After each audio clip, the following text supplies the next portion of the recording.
Why like that one? Your energy like so negative. No response. You know, I also teach in JB. So I think more than 10 years already. And I always visit this one restaurant in JB. Just to eat. Normally after class I drive there and eat. Then there's this one guy, I also don't know what citizen, whether he's a Bangla or Myanmar, or definitely not Bangla, I think could be Myanmar or he always come and open the door for us. So when he open the door, close the door, he is like car park attendant plus guard, everything. He stand in the front of the shop, so every time he open the door. So last time I also give him 1 ringgit for over the years. But got one time he never I never give the money. Then he don't open the door for me. So I say, yo, this fella so money face one. I give, he open. I don't give, he don't want to open the deal. So that time I got a bit upset. Then I was a bit angry also. I tell myself, next time I don't want to give you. Okay, I say like that. But after a while I think back, he also not very rich. Okay, he also difficult people. Some more he's a foreigner. What is that 1 ringgit lah? So don't kira so much. So I give him back. Until got one day I reach there, I eat. Then my bag, I gotta slip this one. Slip this, the disc come out. So my bag was pain. So I come out that time. So I was a bit pain. I walk out a bit like old man like that. Then he saw me. He can talk Chinese one. He will ask me, 你背后痛啊? He touched my back, Wow, that day I really feel that I'm so touched by his touch.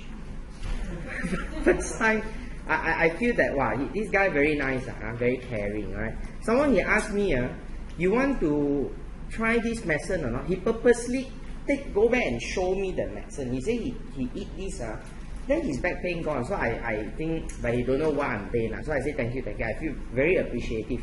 So, but come back to this, okay? So why I say this? Because last week I went back to JB and just had a class come back. Then my colleague, Mr. Yap, he told me, this man died already. 60 years old, so fast. Alright, so I asked him why? He say the shop say he suddenly feel not well, got cancer or what. 1 week only, then die. So human very funny one. Okay. So why I say all these things to you? Because we always don't know what future gonna be. So you must appreciate things around you. Okay? Alright.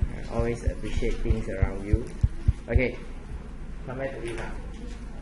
Now, so where are we? What are we doing? You ACCA, okay. Now you must know which stage of the audit that we are at. Because if you don't know where are we, then we study, you get lost already. You must know which stage of audit we are at. So what are we doing? We are planning. If you remember, this is what I told you, that the audit is a long process. The first stage is appointment. Now that one we discussed about how you accept client. What is thing called RISE, pre-condition, engagement letter, they're all done in okay? We already entered the second stage. Now the second stage is what we call as planning. So what do you do at planning? Planning is a stage where the partner must prepare 2 sets of documents. Which 2 sets again? One is called strategy. The other one is called plan. You must prepare an audit strategy as well as an audit plan. Correct or not? That's why we say you must know where are we. What is the audit strategy for? Audit strategy is to give you overview. Because you must introduce the audit to your staff. When you cannot see big picture, then you go in, you don't know what you're doing. That's why we want to give you a big picture. Big picture is to stand from far and look at the whole thing. It's like you go and take the city road, you drive here and there, you cannot imagine one. But you take the whole map, you see, oh, that's how the road is. Then next time you more or less will know how to drive around, okay? You must see the big picture. So the big picture is the strategy. So this big picture of the audit that the partner tries to show to the staff, he will break them into 4 parts. The 4 parts we call as CTA. So why you want to break them into 4 parts? Because each part, it has something common. All the related things must put together. So all the related things put together. So what are the related things? The first part, section C is what? Characteristic. These are all the things about client. Everything about client is C. What business that they do, what is their reporting currency, what is their group structure, do they have internal audit, what framework they use to report the account. See, it's all about them. It's all about them. Then we put together one section. T is what? Timetable. See, it's all about timetable. It's all about dates. We put together one section. R is what? Resources. So it's all about manpower. So we put as one section. See, that's why we want to group them together as a section because they are all related. Now then the most important part is this. A. The audit approach. Because audit approach is the significant factors of the audit that the auditor must focus at. So this is the most important part. So this audit approach itself, then I say we must zoom in. Because that's the most important thing that affects the audit. You don't know audit approach, then how can you call yourself auditor? That's why you must zoom in. So I teach you that in audit approach, there are 5 things you must take care of. 1, you must set materiality. Okay? What you must do is you set materiality. So how do you set materiality? Example, you take 5% of profit before tax. That's what we call set materiality. Okay? But of course, it may not be 5%. It can also be 6%, it can be 8%. Okay? But it's just a guidance for you to understand. The percent is not important. The important is you know what we must do here is we set materiality. And I also got to tell you that it's not necessarily must be profit. We can take revenue, we can take assets. So I discuss all that with you. Okay? Now, and you also know that when we set materiality, we set 2 times. One is called financial statement, one is called performance. Okay? Why the auditor do that? Because auditor buy insurance. We say he's afraid. What if inside the financial statement there are these undetected materiality that will affect him? That's why he does that. Okay? Now, so if you go back and read back your notes, you should be able to see all these things. Okay? But you must know where are you. Now, so once you have set materiality, now you must do the second thing. You have to identify which area of the financial statement with a greater risk of material misstatement. Okay? You identify which area of the financial statement with the greater risk of material misstatement. Now, why do you need to do that? Now again, I'm not sure if you remember this. When we started planning, the first thing I discussed with you is the purpose of planning. Okay? Like I told you, you want to go holiday. You must know the problem you expect. You must know the important things to focus on. Planning also the same. When you plan the audit, what comes to auditor's mind is this financial statement got so many parts. So many parts in you got fixed asset then you got your current asset, you got your inventory, you got your debtor, you got so many things inside. Well, you don't tell me every part also equally important, right? Cannot be. There must be certain part more important and certain part not so important. Just like your F8. Let's say I tell you your F8 got 25 chapter. Are you telling me all 25 equally same? Cannot be. some chapter must be not so important, some chapter must be more important. So the important one, obviously you must go and focus, right? You must go and study more, you must go and spend more time. Can you see, So this is the logic. Now in audit also the same. We must know which area in the financial statement that you must spend more time. So that's why in the planning, we do this in strategy. You must go and identify which area with greater risk. So if you want to identify which area with greater risk, to do that,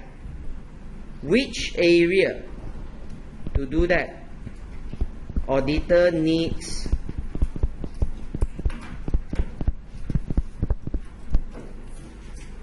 to assess risk. I mean, you don't assess risk, how do you know why the risk is high or low? Right? You must assess risk. So your area will come from assessing risk. Okay. Now, how do you assess risk? Okay. Assessing risk is your risk assessment procedure. Okay. Assessing risk is called as risk assessment procedure. Now you look back into this sentence. We say identify area of financial statement with greater risk of material misstatement. That's what we say, greater risk of material misstatement. Now let's focus on the word greater. The word greater tells us there's a comparison. The word greater implies that there must be greater or lesser. That means there must be some area the risks are higher, some area the risks are not so high. Am I right? You see greater, you should understand that. So that shows that there will be those cases where risk can be high or low one. Okay? You should know that the risk can be high or low. I mean, you don't know risk high, low, then how can you tell which area the risk higher or lower? You must know risk can be high, can be low. Okay? Okay. So now your wisdom must come in. So as an auditor, you must know the factor that will contribute for this risk to go up or go down. You must know the factor. Now, and factors and risk assessment procedures are different. Now, we don't talk audit because you don't understand audit. I use audit example, you cannot see. Later you see. Okay? We thought something more logical and simpler. Now, let's talk about heart disease. Okay? Let's talk about heart disease.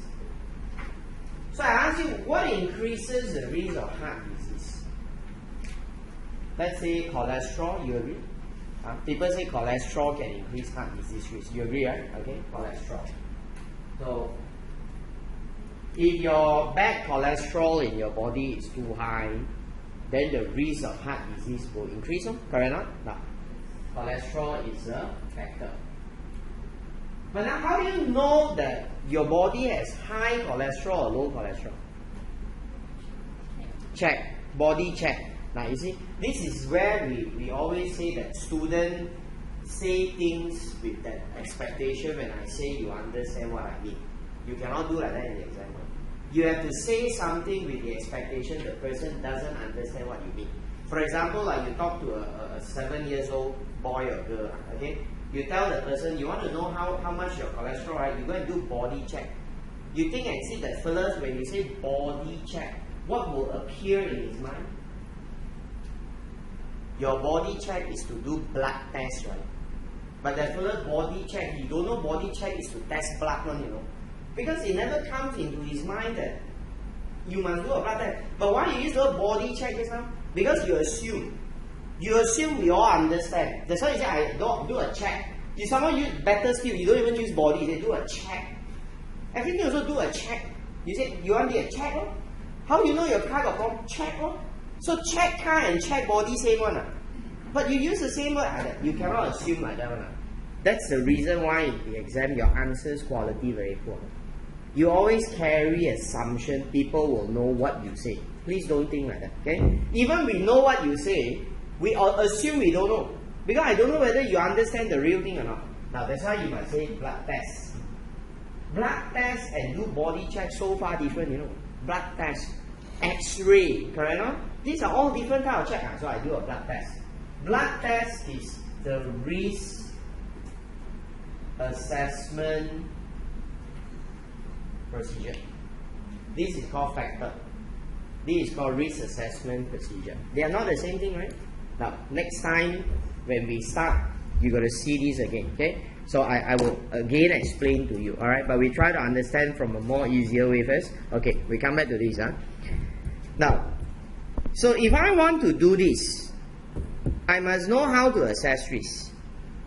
And I must know why risk go up and go down.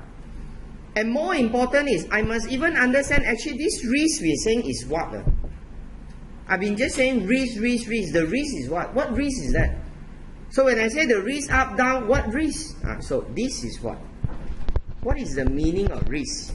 So you don't understand all this, how you going to apply?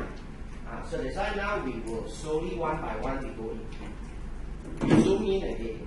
To explain you the theory, then we come up. And then we continue back with this planning. Okay? Now let's look at risk first. Let's look at risk. So I will tell you the meaning of risk. I will give you an example of the factor to let you know why the risk go up, go down. Then only I teach you how to assess the risk. Okay? Now, if you look at your notes here in page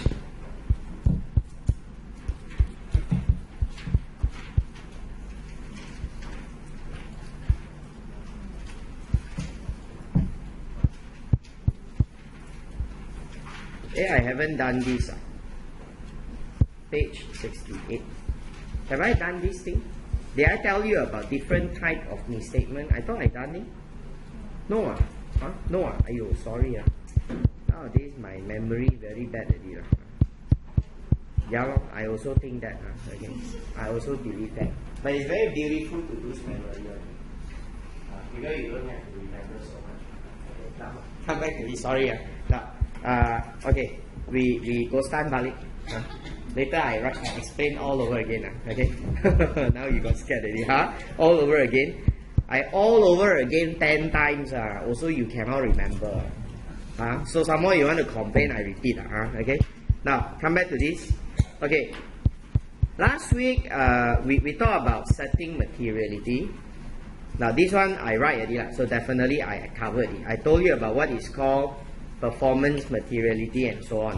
Okay, now then we talk about the factor, how you choose a benchmark. I've done also. Okay, now I want to discuss this. So why that auditor must have materiality? We ask ourselves this question. Is it okay if I do audit without materiality? Cannot. You cannot do audit without materiality. Alright? Why? Okay? For 3 reasons. Number 1, the materiality itself is the basis of how we identify and assess risk. Okay? Now I don't want to use the word risk first because we don't understand the word risk. I just change the word risk to something important.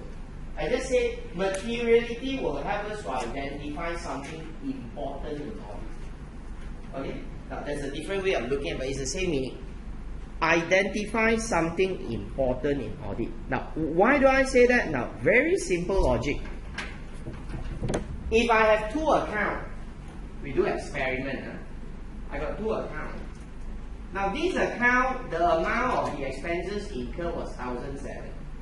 And in this account, you can see the amount of expenses incurred is 74,900. If you're given a choice to check one of the account, which account you want to check? First or second? Second. Why second account you want to check? You say big money. So much money. Later anything go wrong, how? Correct now. That's why you check. That's the reason why you give 10 ringgit, go pass up 10 ringgit, there's a change. Sometimes you so rush, you don't even count, you just grab the money, you go. If you give 100 ringgit, there's a change, you will grab the money and go. You won't already, then you can't. See the difference? Now, this is a common sense telling us anything that is big is always more important. And if you don't know materiality, then how do you know what is big and what is not big? Because materiality is a benchmark to measure what is big and not big. Now, that is the first thing that we say. We can identify accessories. Okay? Now, you can give an example to explain your point in the exam. For example, an item that is material is definitely more risky than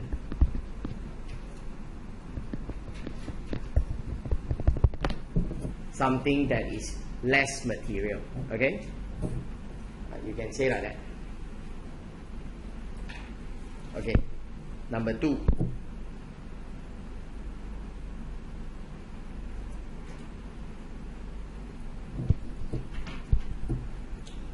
To determine nature, timing, extent of procedure. What do you mean by determine or designing? We're saying designing. Designing nature, timing, extent of procedure. Now, you don't care about the word nature, timing, extent. You throw away this word, you read the line again. Designing procedure.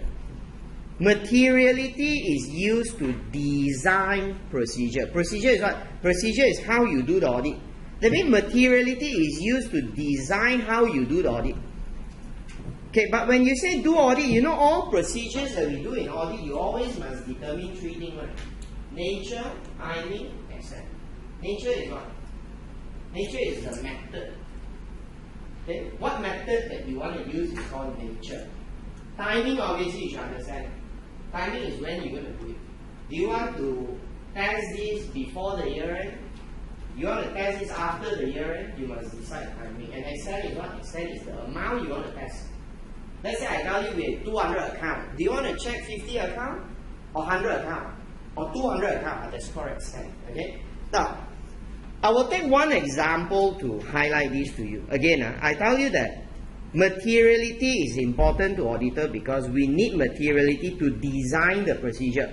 So if you don't have materiality, you cannot design it. That means you auditor will say, I don't know how to do it. You don't give this, I don't know what to do it. You must give this figure to me. Then only I can tell you what to do. Okay? Now I give an example how that materiality can at least affect extent. The rest all don't care because since our knowledge not so deep, we try not to get so confused. Get the easier one. How it affects extent? Extent is the amount of work. Now, let's look at this example here. When the materiality level you set is low, the amount of evidence required, you think is more or less? Less. You think it's less. Why do you think it's less? Because you feel it's less. You didn't think. Think must contemplate one. 有思維嘅可以坐住。That's called think, alright? You didn't think. You answer so fast. I asked you more or less. That means you didn't think. You mean you so fast one? I don't think I can be so fast. But then you very super computer already. That means you never think. You feel it. You feel it's less. And I don't know why you feel it less. Maybe because you see this is low, so you also want to choose L. So low, less low. Alright? So you didn't think. Okay? Now I let you think. You learn how to think, alright? Exam must think one. If not, why we ask you to go exam, right? Okay? Now, materiality is the amount of error that you can accept. You agree or not? Agree or not? Don't feel, think, materiality is the amount of error you can accept. Now, you cannot think, I force you to think, okay? If let's say the materiality level I set is 200,000, if in the financial statement I detected misstatement that the amount is 230,000, boleh? Tak boleh, right? You cannot accept it here. That shows 200 is the limit. So if the amount is 190, okay, right? So that's why we know that it's the amount of error that you can accept. So it's the amount of error you can tolerate. Now, so if you say your materiality level is low, okay? If you say materiality level is low, that means you tolerate less error, am I right? You tolerate less error. So what do you do when you tolerate less error? Do you check more or do you check less? Check more, right? You always check more when you tolerate less error. Why? Because you cannot accept the error. Ma. When you cannot accept error, the only way to make yourself feel better, feel confident, is you have to check a lot until your heart feel, okay, I'm satisfied now. Get the idea now? Now, you still don't get the idea, we think with a different example, okay? We use exam. Your exam materiality level is how many marks? 50. But 50 very hard to see, because 50 is also, the other side also 50. So 50 mark of error, that means 50 mark to pass. So error is what I'm saying. Error is what I'm saying, okay? If suddenly ACCA announced a policy that they accept the level of error to 60. So you tell me what will happen to your effort now in study? Huh? Increase your effort? If I can accept 60 marks of error, I can accept 60 marks error, mean how many marks you need to pass? 40. So tell me what's your effort now? You say don't need effort. I every time go in, also 40 plus one. Try it now. Ask some sure always like that one. They always try to do 40 plus one. So you say I have done very easy. Try it now. Okay. Now so notice that when I increase the materiality level, your effort go down already. Because passing mark 40 mark, you feel more comfortable already.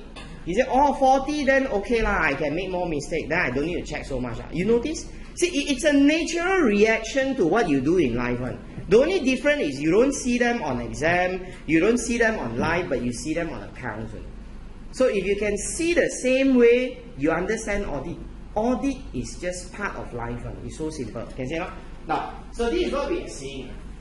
That is why when you set a lower materiality, you check more. It's like ACCA tell you the new policy is you can only make 40 marks of mistake. That means passing mark is 60. Wow, then susah. 50 mark already so susah. Some more 60 mark. The next thing I can imagine is students all give up, don't want to study already. Okay? You totally don't study. Some more don't study. Why you don't want to do ACCA? Okay? Now, this is the thing we say. Follow. Okay? Now, and you must always have this mindset, you know. You look back into this. Don't you realize that it's actually very generous of ACCA to allow you to make 50 marks of mistake, and you still pass, you know. 50 marks of mistake, and you still pass. You think and see? Oh, that's very generous already, you know. And you think and see, it shouldn't be very difficult. The mindset very important. No, your mindset very important. If you're a doctor, and I'm your patient, you can make 50 mistakes, I die already. You know. Can you see? You think and see? So I always find that this is a mindset. You must carry a mindset in the exam and say that I can. 50 mistakes, so much of mistake, I don't need to make so many one. I make 30 enough already. You see? Think like that. The mind very powerful one. Whatever the mind can conceive, the mind can do. You must change the mind first. Please, okay? So train the mind. Don't just train your audit. Your audit, you study very good, your mind not good, also fail one. Okay? Now, come back to this. So now we understand that this is how materiality will affect extent. So when you set your materiality level, it indirectly tells us the amount of work you must do. So it's design. Okay. Then the third reason why you must have materiality is what? To evaluate the effects of uncorrected misstatement. Now why do you say evaluate the effects of uncorrected misstatement? Now the first one and the third one very different one. How different? First one is at the beginning. First one is before you start the work, you look at the account and you ask yourself which one important, which one I must check. That's beginning. The third one is at the end when you finish your checking already. Once you've done your checking, and then you come across that from the audit, let's say at the end, from the audit, you realize the uncorrected misstatement, uncorrected, is 80,000. Alright? And now based on this 80,000, you must give me an opinion. You tell me what's your opinion. Do you think that the financial statement, are they materially misstated or are they not materially misstated? Are they or are they not? Again, you say what? How do I know? You never tell me materiality level. How can I answer this question? If you give me materiality level, then I can answer you. If you say materiality level is 100,000, then I will say this is not material. But if you tell me materiality level is 50,000, then I'll tell you this is material. So you see, you don't set materiality. You cannot do audit.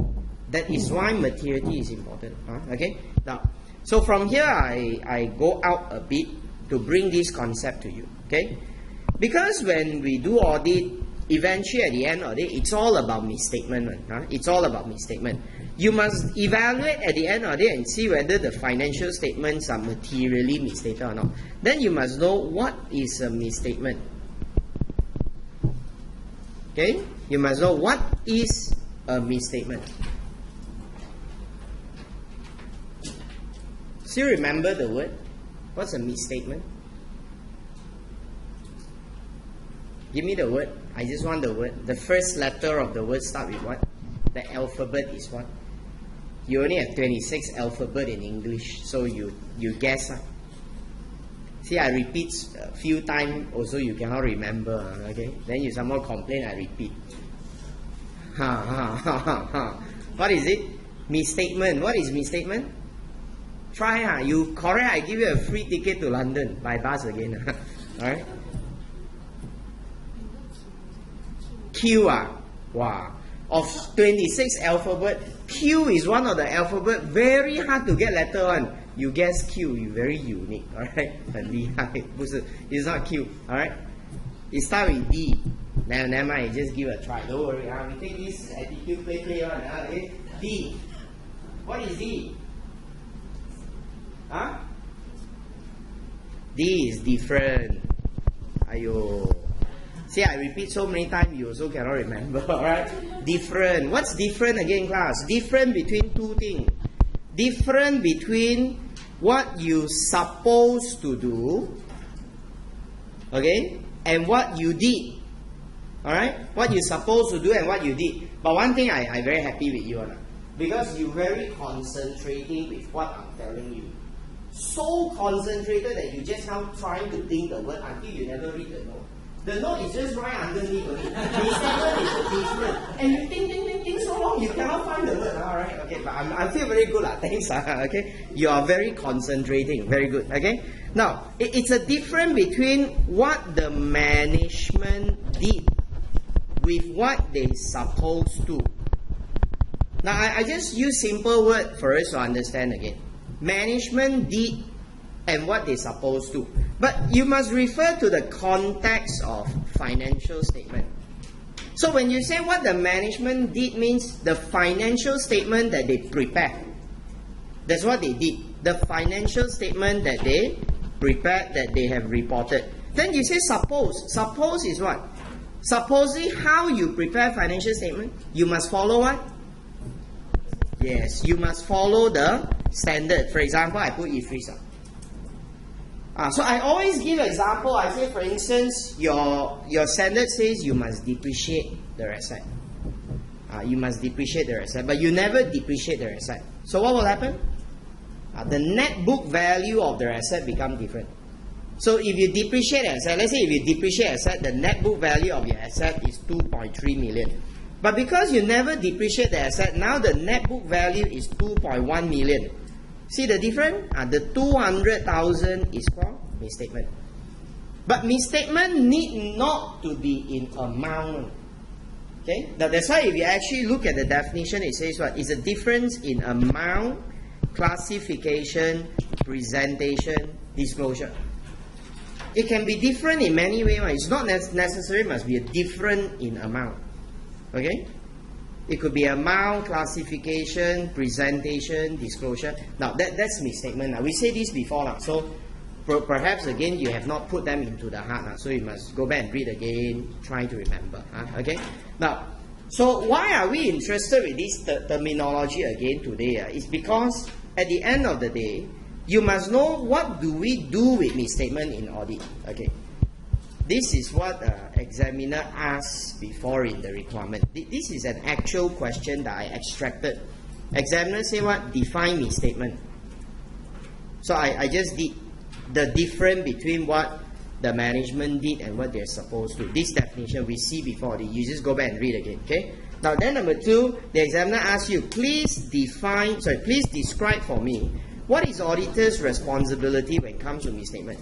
That means they are asking you, in audit, what do you do with misstatement? What do you do with misstatement in audit? So now we must go further. Okay, we must go further. Now, I only want to zoom at the key point. Because these kind of questions, they won't give you a lot of marks on. So I don't want to go through all the detailed things about this. This is what you need to remember. A few steps. Okay, a few steps. The few steps covered the overall thing you do in audit. Now, so an overview of what auditor do regarding misstatement is, in audit, your duty is to identify misstatement. How do you identify? You detect.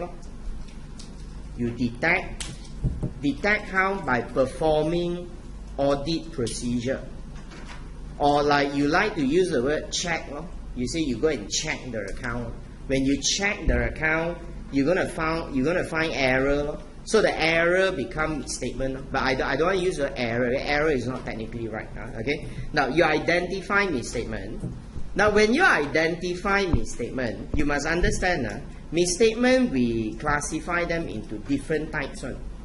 Okay. Now and there's a reason why we want to classify them in the different type. Now you can see there's factual, judgmental, projected. Now I'm going a bit more detailed. Which again, I don't think you need to remember so detailed for the exam. To pass, you don't need. But for understanding, maybe it's good.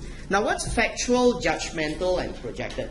Now, a factual misstatement is a misstatement that there is no doubt. Meaning, 100% you are wrong. No doubt. You definitely wrong. That's called a misstatement that there is no doubt. Okay, so what do you mean by a misstatement that there is no doubt? I'll give you an example. Now, let's say, for instance, there is a sales of 30,000 that it belongs to financial year end 2016. But the management recorded the sales in financial year end 2015. This is a problem with cut-off timing. Okay? Is this wrong? Wrong, right? Do you need any judgment to argue on? Don't need to argue. This is definitely wrong. This kind of misstatement is called factual. So when we classify misstatement, the auditor will find that anything factual is very easy for the auditor to go and tell the management, hey, this one wrong. If management don't want to change, right, then we insist you don't want to change, right? Okay, fine. Then we will see whether at the end of the day it's material or not. Okay? Are we very clear one? We're not scared one. Okay, you know? Now we will only worry about misstatement that they are what? They are judgmental. That means you also not very sure. Okay? You also not very sure. Now what do you mean by judgmental misstatement? Judgmental misstatements are those misstatements that normally they will arise from what? Arise from judgment regarding accounting estimates. Or it's to do with selection of accounting policy. Okay? Accounting estimates. Alright? Accounting estimates. Or accounting policy. Judgmental. Okay? Now, example. There's a court case. Okay, court case. Someone sue your client. Now, after discussing with management, management insists that this is contingent. So they only want to disclose. Alright? Contingent don't need to provide one, correct? No? But when you look at a case, you have the feeling that this is probability, that probably they're going to lose it. And if it's probable, then you have to provide. And you provide and you don't provide, the figure very different, right? Now, you feel it's probable, but management insists it's contingent. Now, in that kind of situation, you tell me, will you be so confident like just now and go and say, no, you're wrong? See, you're very scared of it. Because how sure are you're wrong? This is future court case, very subjective one. Okay? Then you ask yourself, then why I want to know all this? So by knowing judgmental misstatement, what has that to do with me as an auditor? Now, the thing to do with you as an auditor is this. So if you have misstatement that they are judgmental, that you yourself not sure, then what you must do is you must have consultation. You will have to refer to another partner, for example, and ask the partner, hey, partner, let's look at this thing. Will you share with me my opinion or not? If the partner say, yeah, I think I'll share with you, I will also agree it's probable. Now, if the partner agree with you, then you say, you agree with me, it's probable, right? Okay, so two of us agree the same thing, right? Then the management insists it's contingent, right? Okay, I'm going to treat that as a misstatement. If the amount is material, I'm going to qualify the account. See? That's the difference. So it's not so clear cut, understand? So we just want to let you understand that factual is clear cut, judgmental is not clear cut. Judgmental, you might need to go and ask for more opinion from other partner. Okay? Now then projected. Now projected is not used for forming decision or forming opinion. Projected misstatement is more like a stage that we do when we do audit sampling. It's only an estimate of misstatement in the population. Okay? It's an estimate of misstatements in the population. Now that is usually at the stage where samples are drawn and so on. So this is something, sorry, I'll see again with you all next time when we do audit sampling. Okay? We don't do now. Okay, come back. So I think I'm going a bit more detail here. Okay, we come back to the overview. So my job now as an auditor is I need to identify the misstatements in the financial statement.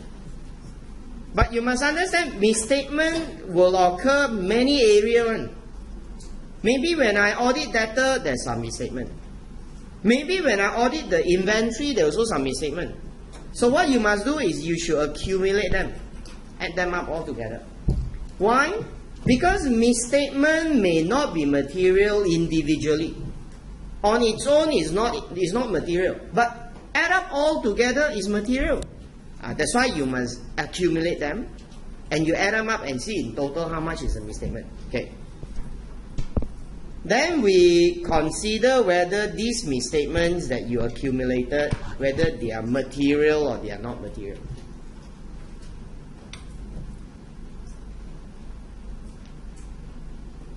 Okay. Then what you do is you discuss with management. Alright, you discuss with the management. Because you need to let the management know that there are certain things that you don't agree with them. Alright, and you ask the management to do what? To correct the mistake. You tell the management to correct the mistake. But again, whether the management agree or not is up to them. You cannot force them on, you know. In audit, we are not forcing them. We're telling them that we don't agree. If you can, you correct. But management may not agree. Okay? Now, so whether they agree, they don't agree, at the end of the day, what we're going to do is we will communicate the outcome to governance. Those charged with governance. That's the keyword they use in audit, right? Those charged with governance. So those charged with governance refers to who? The audit committee, yes, exactly. The audit committee. You must let the audit committee know that this is the outcome. From the audit, that's the amount of misstatements are detected. Okay, those charged with governance, yes. Okay, now, so you tell them that these are the misstatements we detected. This is what we've discussed with your management. This is their decision. Which one they agree to correct, which one they don't agree, and so on. So you're going to discuss and let the audit committee know. Okay, now, and then what you must do is you must consider the impact of the uncorrected misstatement Because if let's say the uncorrected misstatement, if is material, right, then you have to modify your opinion. Okay? If material, then you have to modify your opinion. Follow? So this is what you do. Okay? Now then I add up one small part over here. Okay? In a normal case where everything appears normal and no big issue. See, like I told you, maybe there are those misstatements that management will not correct. They find that they're not going to change your account, alright? And the auditor finds that it's acceptable because the figures are not big. They are not material. So the auditor says, never mind, we agree with you. You don't want to change, so never mind, we leave it. But as a formality, what we're going to do is we need to get a representation from the management to confirm that these uncorrected misstatements are not material. It's just to black and white ask them to sign a letter and just confirm that these uncorrected misstatements are not material. It's just a formality for evidence. Okay? Now, so just remember these steps here. Okay? What you do for misstatement. Alright, sorry, okay. I overlooked. I thought I've covered this. Okay. So I go back to, we start again. Can we? Alright? Yes? Yes? Huh? Yes? Huh? Okay, let's start all over again. Huh? Alright? Sorry, I'm not interested to start all over again. Alright? Now, okay. So let's continue with where we stop. Huh? So now in the audit strategy, I'm coming to the second part, telling you identify which area of financial statement with greater risk of material misstatement. Now, to understand this statement, there are three things you must understand. One, you must know what are risks. Two, you must know what makes these risks go up, go down. And three, how do you assess the risk? How do you determine the risk? Follow? Okay. So I'm going to start with explaining you the issue on risk first. Now let's come to page 71.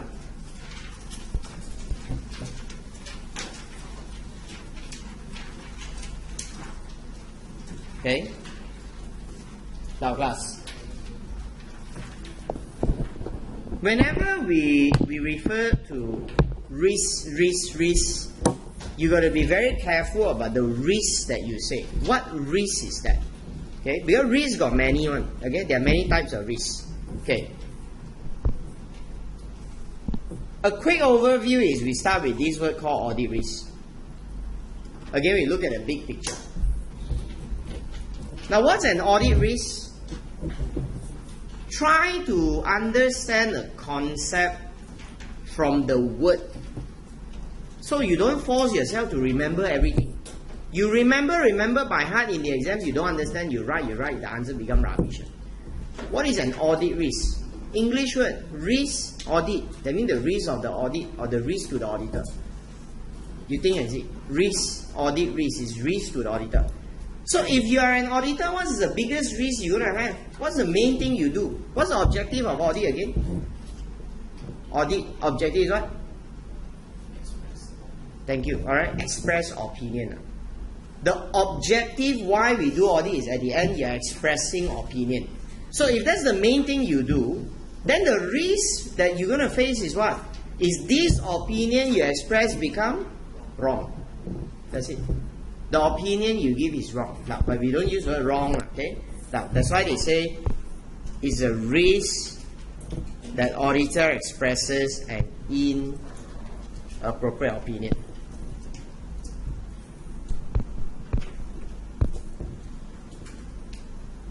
Now let's analyze this statement again.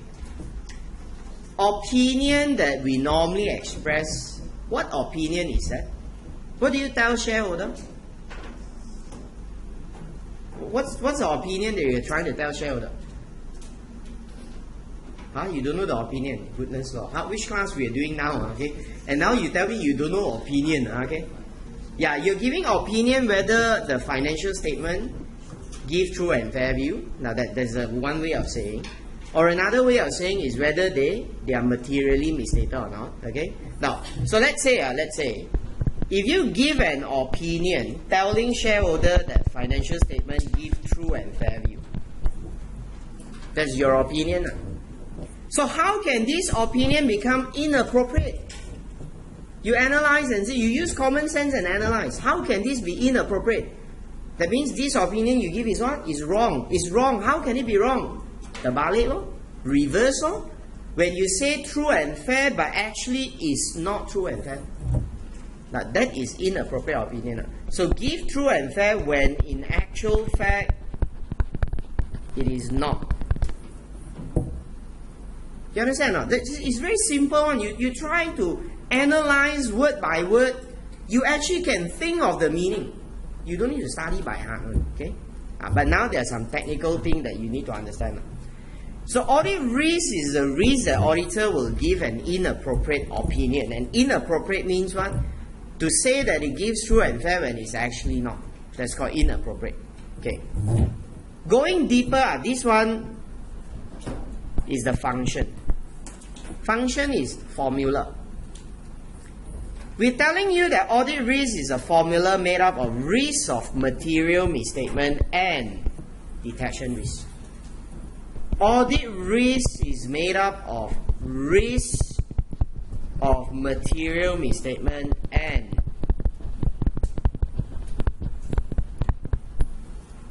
detection risk.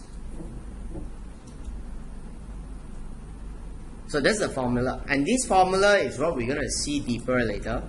Now we need to analyze the meaning. So let's now go into what does the word risk of material mean, risk of material misstatement mean, and then what does the word detection risk mean. There's two terms that we must go further. Okay, and again we try to think risk of material misstatement. What is that? That means there will be a risk of material misstatement. So where can material misstatement occur? Must be in the financial statement. Because this is a term that only applies in the accounts, you see. That's why when I see the word risk of material misstatement, I will understand as the risk that material misstatement will occur. And where can it occur? It must occur in the financial statement. Now, that's why they say these are the risks that financial statements become materially misstated.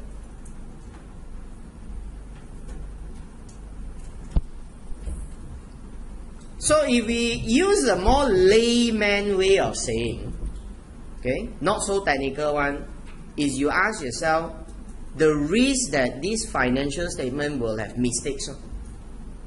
The risk that this financial statement will have mistake. Now that's called risk of material misstatement. Okay, but then you must understand why will the accounts got mistake?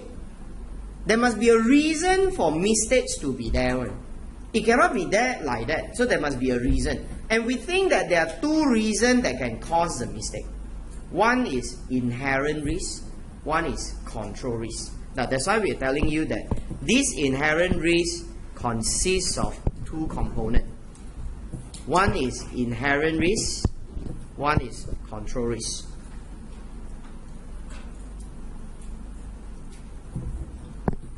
Now I don't know how you like this definition. We can read one time and see, okay? Then you see whether you like it or not. Alright. Normally definition also make it very advanced. Okay. Susceptibility of an assertion about a class of transaction, account balance, or disclosure to a misstatement that could be material either individually or when aggregated with other misstatement before consideration of related control. That's the meaning. Alright. So generally for those people who don't really understand audit, in the sense you don't understand some key term, or if your English not so good one, you read this also you don't know what it says. You say, ayo, don't know what is this. So we try to use a more layman way to explain this. Okay. Now, forget about this word susceptibility, assertion, forget all that. Okay. What they are saying is inherent risk. Maybe I write separately. You see you got space to squeeze or not. If not, that perhaps we write differently. Okay, more space.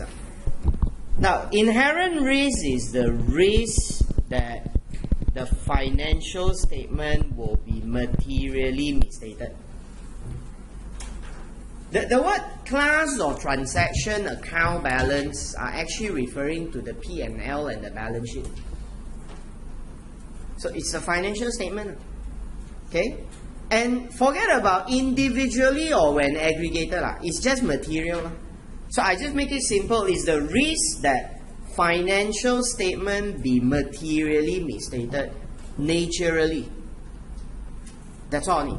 That it will be materially misstated naturally. But I don't use the word naturally. Okay? I'm just telling you. Naturally. That means on its own. Alright? Risk that financial statement be materially misstated on its own. Now, but here we're saying, assuming when there is no related internal control.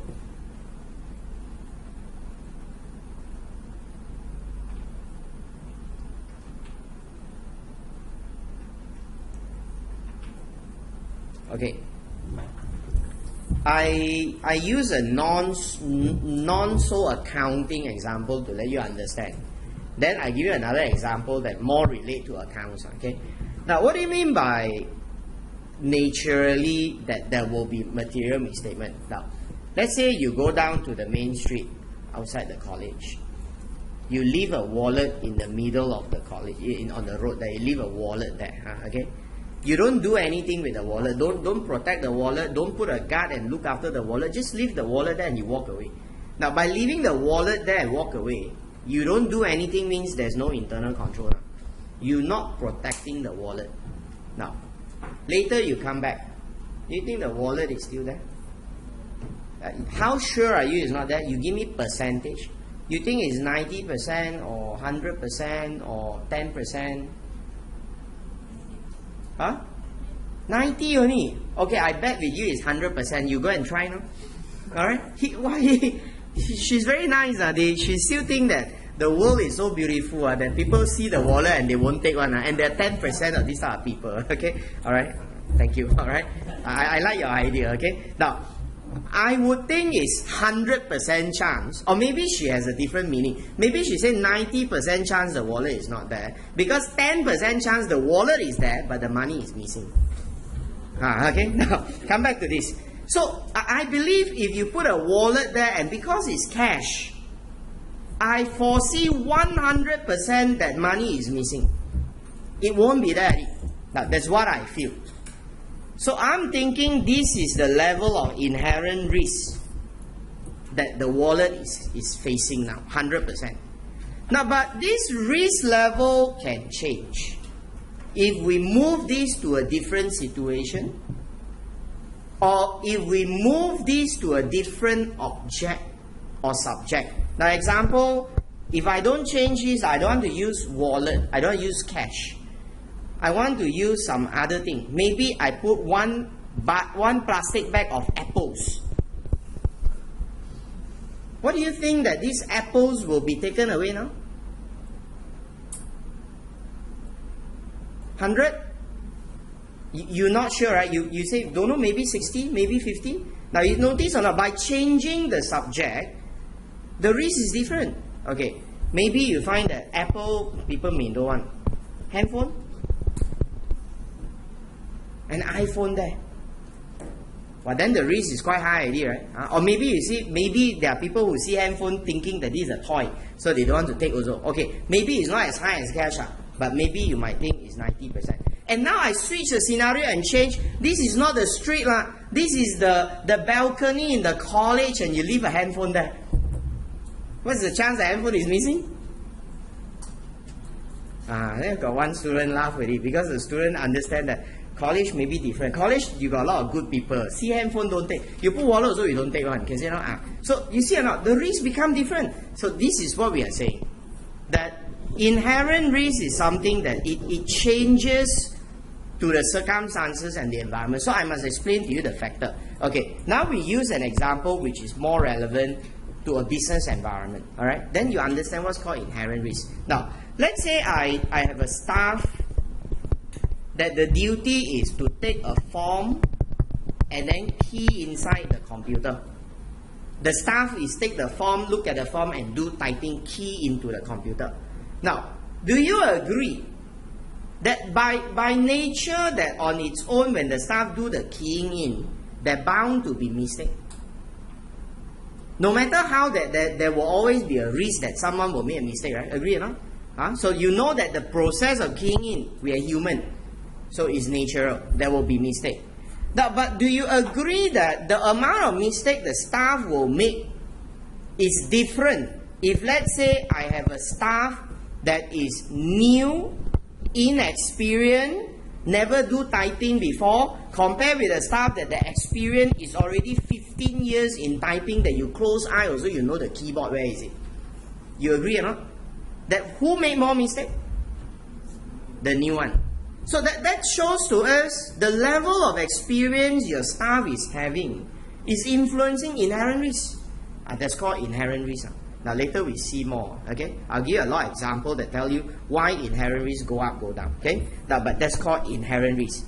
Risk that you just make mistake.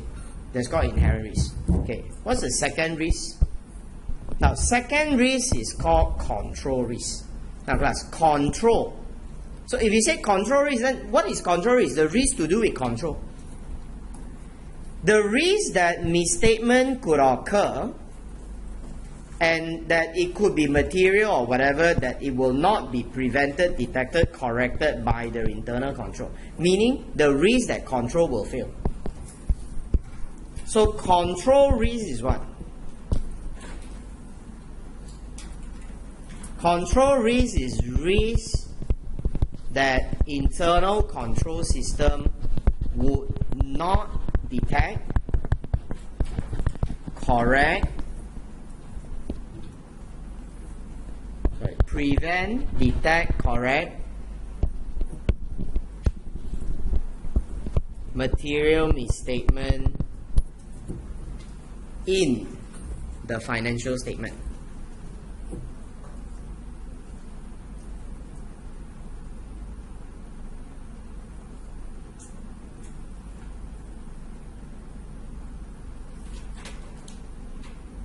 Okay? The risk that internal control would not prevent, detect, correct a material misstatement in the financial statement. Okay? Now, so come back to this. I have a staff that will need to do the processing of your sales. Alright? I have a staff that will do processing of sales. So this staff will do with data processing. Her job is to key in a lot of forms.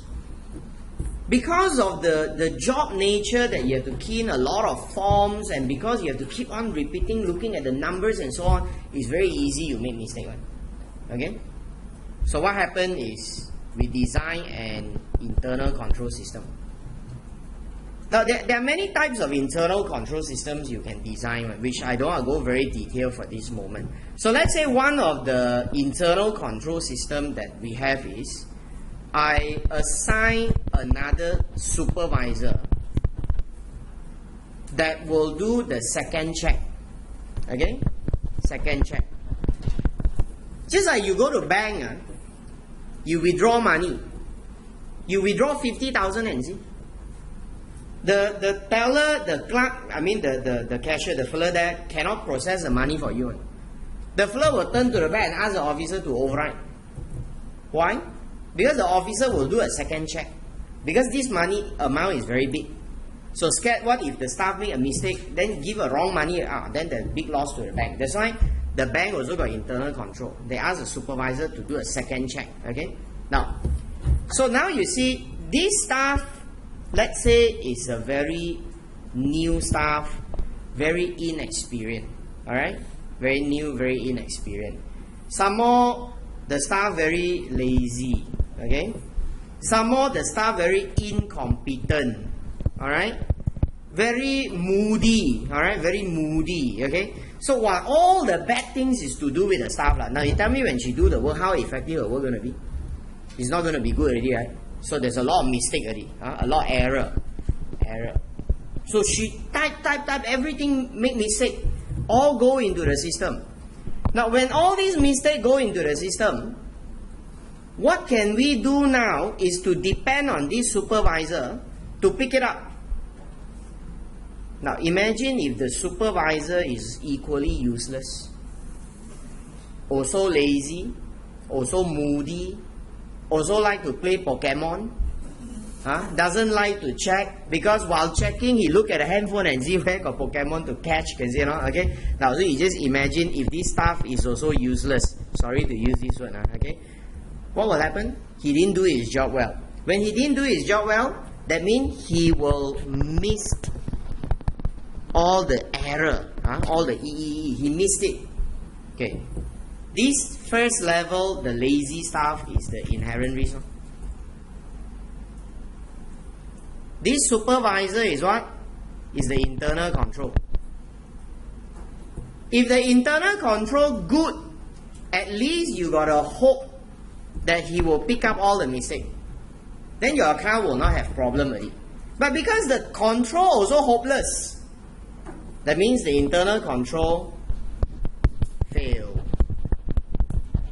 Cannot see the word. Fail already. That means control risk also very high. Control doesn't work. Control fail already. That's why control risk also very high. So now you tell me what happened now in the financial statement. The financial statement got a lot of mistake already, right? Now, when you have a lot of E here, that means financial statements are materially misstated. So now I'm telling you the risk that financial statement become materially misstated very high. Now you understand why we say inherent risk become control risk, become risk of MM. So now your accounts got a lot of error on, you know. But never mind, we got a Superman come in. Okay, Superman. This Superman called auditor. Alright?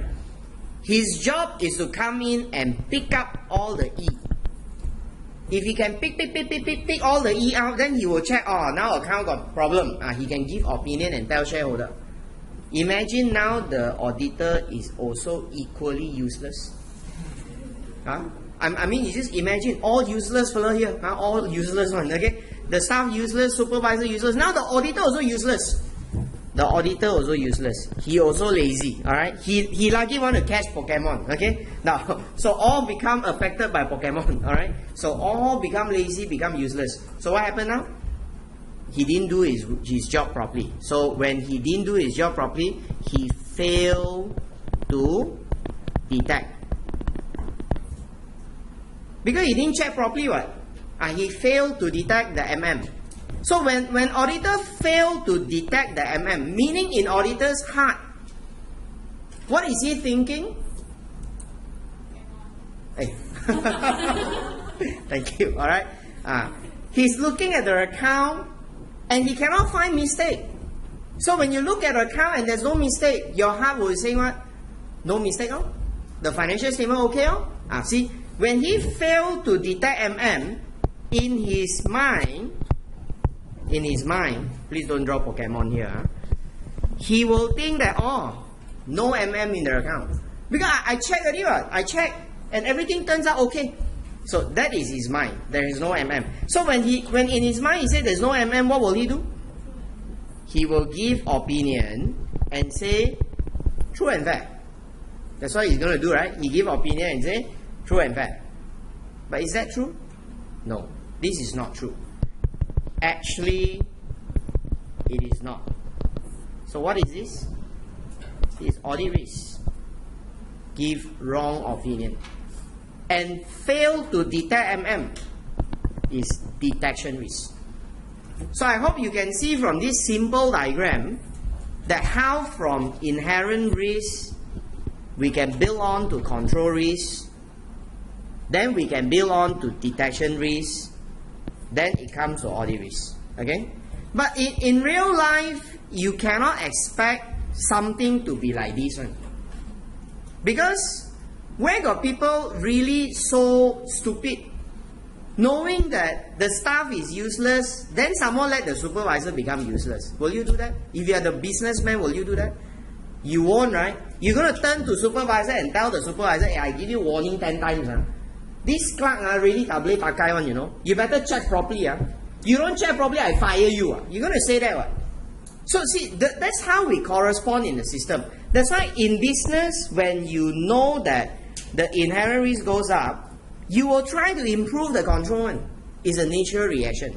Your area, a lot of thief. Will you put extra lock? Or will you open the door bigger and write a big notice, I got a lot of money here, please visit me every night? You won't what? You're going to put more lock. See, it's a natural reaction. Okay? Now, that's why logically, when inherent risk goes up, the business will put more internal control. But never mind. Let's say there are people really so useless one. Inherent risk high. Okay? Control risk also high. They also couldn't be bothered. Then now I ask you, will auditor be so stupid? If you are the auditor, you know that everything in this client is so useless. Will you also be like that? You won't anyway. You will tell yourself, oh, yo, this client hopeless one. When I check, I better check carefully. Okay, you know? That's why somehow we will have someone that respond to the risk one. Okay? Now, so this understanding bring us to this concept called risk-based auditing. Okay? So risk-based auditing is a concept telling us that auditor will design his audit based on risk. That the auditor will design his audit procedure based on the assessed risk of MM. He assesses the risk first, then he design what to do.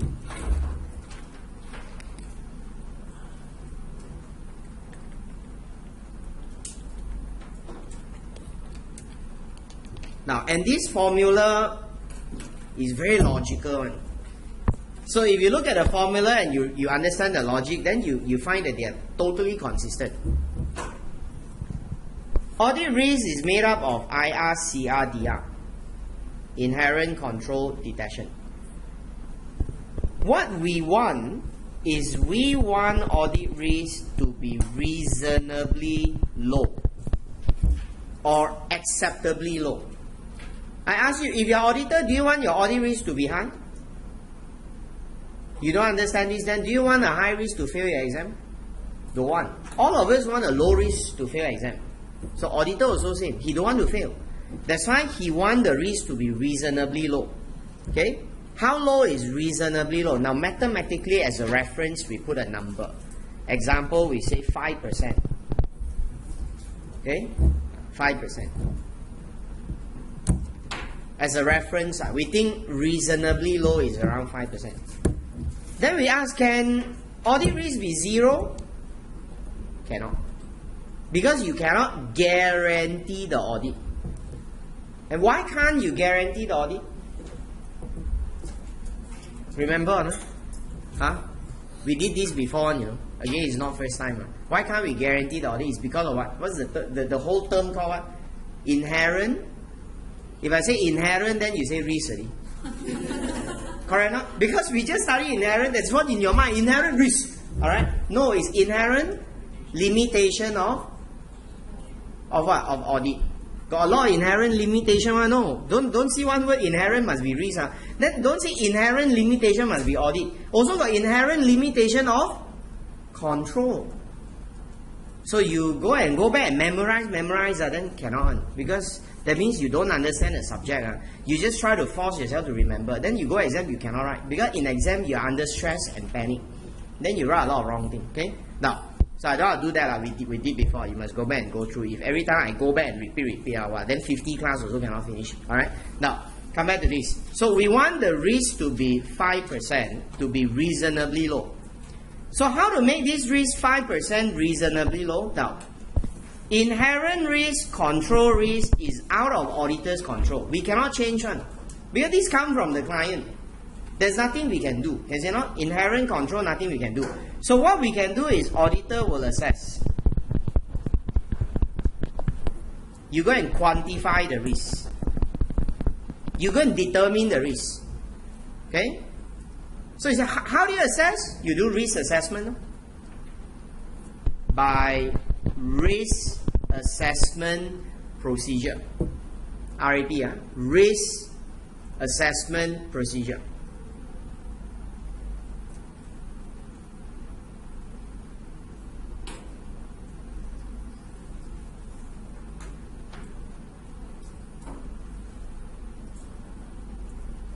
Okay?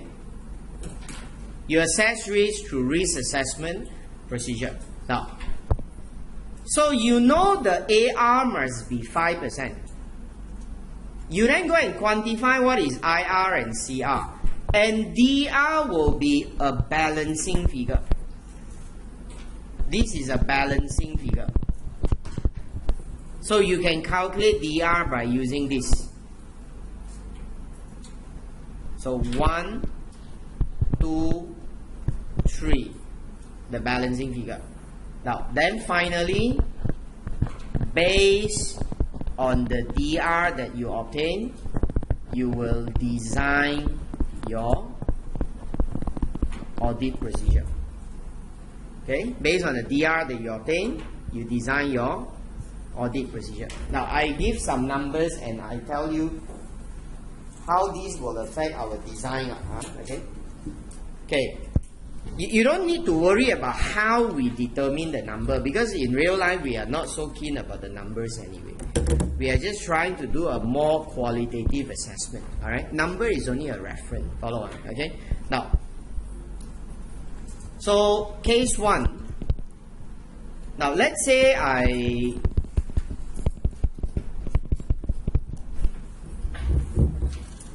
know audit risk is 5%.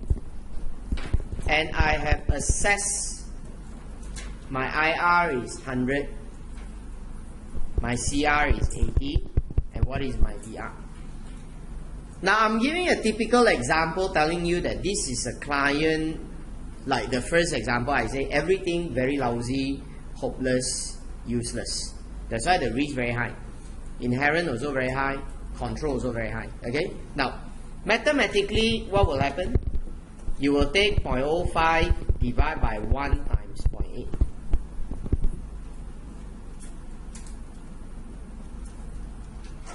So you're going to get a figure 6.25. Okay. You're going to get a figure 6.25.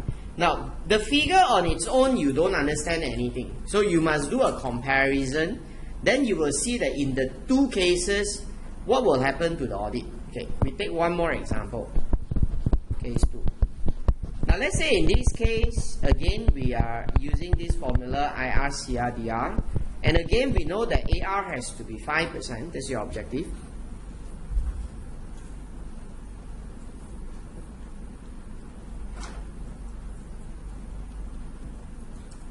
Okay, now let's say you have 80, 50 and DR.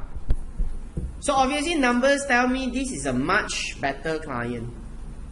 Their risks are not so high. It's a much better client. Okay. Now so your DR will be 0.05 divided by 0.8 times 0.5.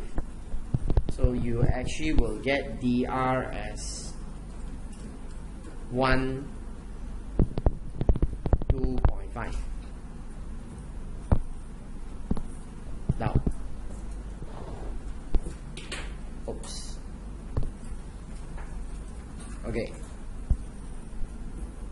What is detection risk?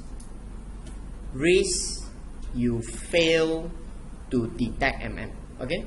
Again, detection risk is what? Risk that you who are you, auditor?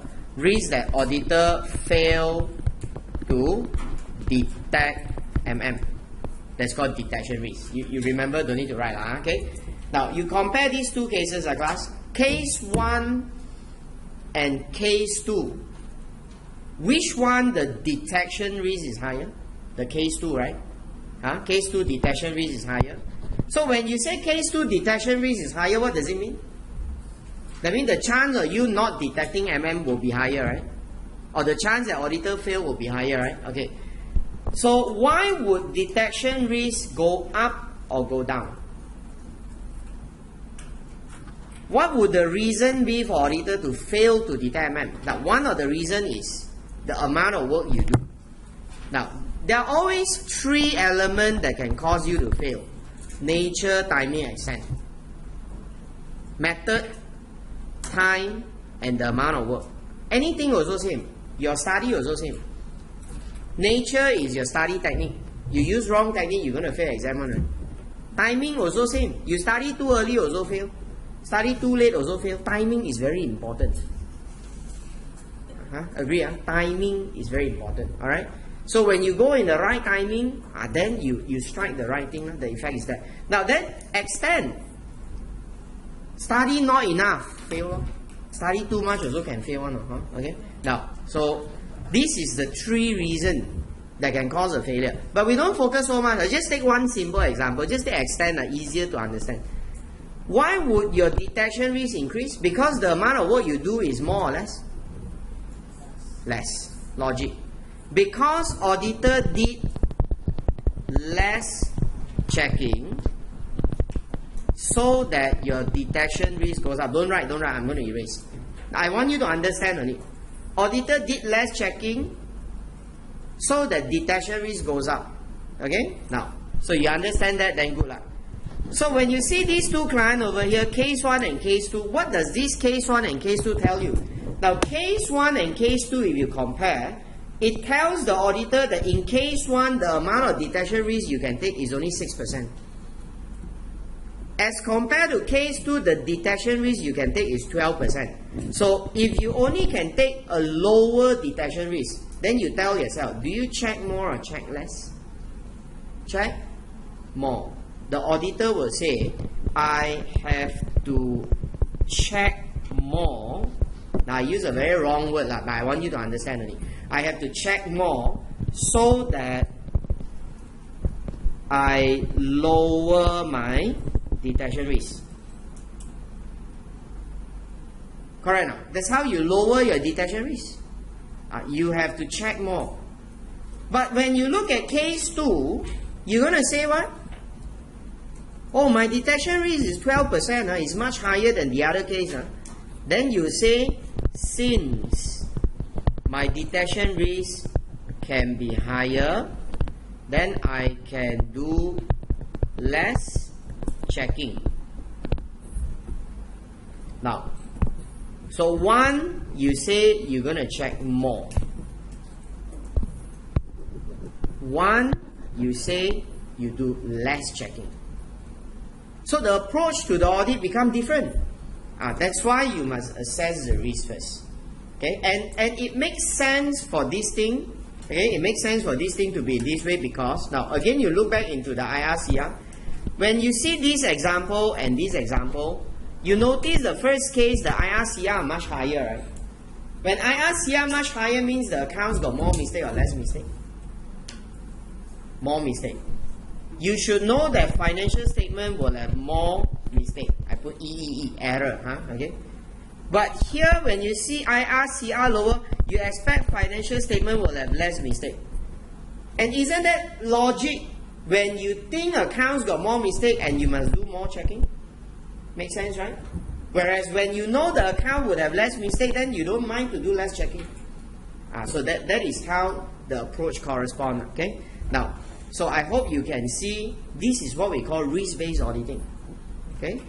Now, then you ask, why auditor so troublesome? Why want to assess risk to decide check more, check less? Why not every audit I go in, I do maximum checking? I don't care the risk. Everything go in, I do maximum checking.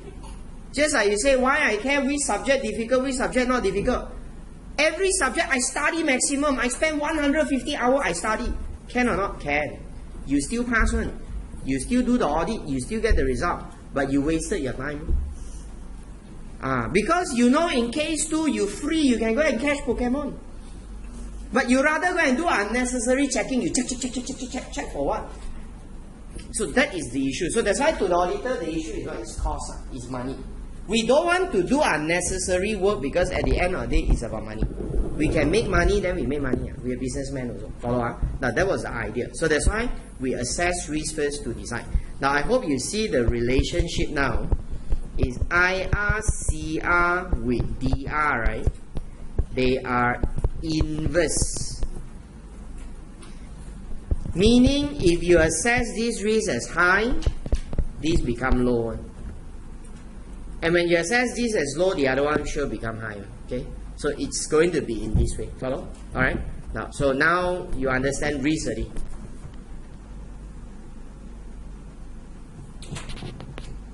Okay? Now this is a very important concept in audit. It's all about risk. Okay? Now, so come back to this. So now if someone asks you, you auditor, right? You study audit, right? Do you know risk? You tell him, what risk you want to know? I know audit risk, I know risk of MM, I know inherent risk, I know control risk, I know detection risk. You can explain it. And you can tell them how all these risks affect each other. So this is the first part. So now we understand the concept called risk-based auditing. Now I must go on and tell you. You don't know this, you still cannot assess risk one. You must ask yourself, what factors push the risk up, push the risk down? Just like just now, I give you example, the clerk. One clerk experienced one clerk no experienced one. So the experience become a factor already. Okay? So now to make it simpler, what we do is we consolidate some of the key reasons for you, so that you don't need to think on your own. At least you have a way to tell yourself, okay, this could be the key reason why the risk go up, go down. Okay? Now, so I put a mnemonic here called Munich clue. M-U-N-I-C-C-L-U-E. Alright, Munich clue. Now, you don't worry about all these because the exam question will not ask you so theoretical and say, give me 5 factors. Exam questions will always be risk-based case study. I'll show you how the case study is later. Okay? Now, back to this. Okay, what is Munich management experience? Now, I just proven to you just now. Experience and inexperience make so much difference. Inexperienced can make more mistakes. That's why the risk goes up. Okay? Now, so to us, a person who is inexperienced, inherent risk goes up.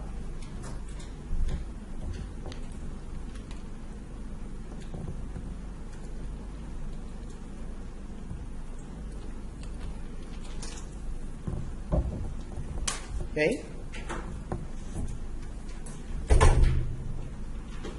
Now, see, when you're a student, you must know a lot of reason behind something. You cannot just say, inexperienced risk goes up. People will ask you why. It's like I tell you, I see this person like that one, he live very long one, that one die very early one. If I say like that, I'll give you an example. You should ask why. I say, I don't know. You just see lah. You just listen lah. Cannot ma. Correct no? Huh? You cannot just ask me to listen and accept. Cannot. You must explain to me the reason. So you must be able to give reason in the exam. Why inexperienced risk goes up? The example, inexperienced make more mistake. So you give example, mistakes like what? Now for example, when you are inexperienced, you might choose an inappropriate accounting policy. Experience will affect policy. Inexperience will affect judgment regarding accounting estimates. Okay, this is example of how inexperience will cause risk to go up. Now, number 2, unusual pressure. If you are facing with a lot of pressure, then risk goes up.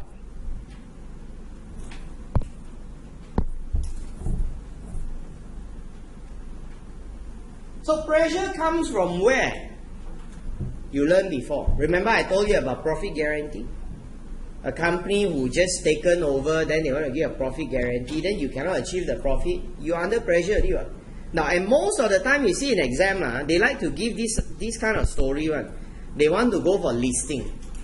They want to list the company. Listing got pressure one. Because if your result not good, you cannot list. Okay? So that's why when they're planning to list, alright, they're planning to list, they must take care of their result. Okay, listing. Now, or they want to borrow money.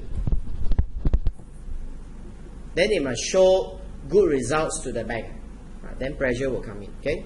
Now, why pressure increase the risk? I've told you before also, right? When you have pressure and you can't achieve the result, what you're going to do? You manipulate the accounts. The more pressure you face, the more likely you might want to manipulate the account. Okay. Now we look at nature of your business. Because different business, they have different characteristics. So their risks are very different. Okay. It depends on what business that you're doing. Now, example, if your business is to do with IT based, example, okay? Let's say your business is IT, your business is technological. A business that is IT based or technological based, what kind of risk you going to face? Things will change very fast, right?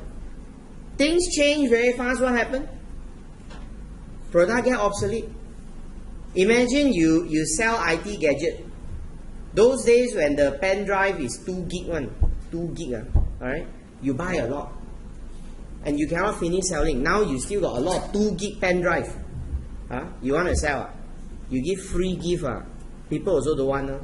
Correct? You say 2 gig. Now I want to copy one movie also cannot finish. Alright? Why do I want a 2 gig? So you see, things get obsolete very fast. So that's why if you're doing this technology business, to me, inherent risk goes up. But you must link in which way that the technology affects your account. Now, if you are selling technological product, the risk might be to do with your inventory. Because if this product you're selling is already out of technology, it's obsolete already. That means you cannot sell the product at the present price. So if you cannot sell product at present price, what will happen? The NRV will drop, right? And it might drop below cost. NRV might drop below cost. And the question now is, do you write it off in the account? You don't write off the account overstated here. And that's where misstatement comes in. See, technology business can give rise to this risk. But you won't have this risk if your business nature is not like that. It depending on what you sell. Okay, you know? So some business, you don't worry about this thing go obsolete. Maybe they are not trendy. For example, if I sell a book, my book I can leave in the shelf there as long as it's protected. It won't be affected. Okay, you know? So you must see what business you're doing. Now then we look at integrity. Management's integrity, which generally you know if management are not honest. Okay? They are not honest. Then obviously the risk goes up. And you should know why management not honest, risk goes up, right? Now, one, the risk they commit fraud might increase.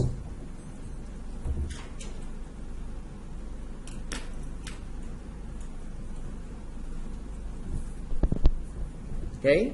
Now, if they are not honest, you might face with a lot of problems like what? Sometimes they hide evidence.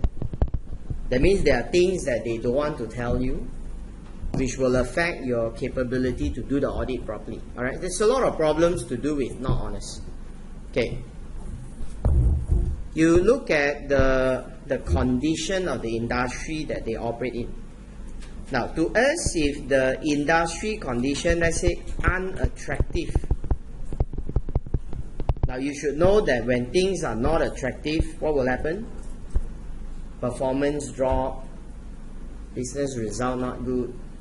Okay, you make losses. Now, eventually it becomes a source of pressure. Okay, it becomes a source of pressure. A lot of things can come from unattractive industry. You see, industry good, times are good, everything good. Whatever you do, all can one. You go bank borrow money also no problem. See, industry not good. You see, oil and gas crash. What happened? Remember the rumors? They say don't give loan to those working in oil and gas company. Bank also don't want to give you loan already. See, unattractive industry can cause a lot of problem. So that's how you must see how the unattractive industry will affect the business. But generally, the risk goes up because of the pressure. But you must analyze to which extent that they are affecting them. Example, impairment. Because if your industry are poor, your business drop, Alright, you cannot recover back your value of investment. To me, the risk is impairment. Okay, now then we look at complexity of account. I think this is quite logical. Any accounts that they are more complex increase the inherent risk.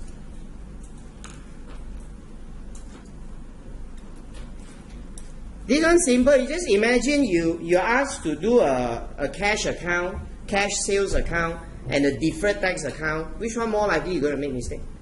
Obviously, a deferred tax is difficult, right? A lot of adjustment, you must determine the tax base and so on. So that's why from here, you can see complexity will affect you. Alright?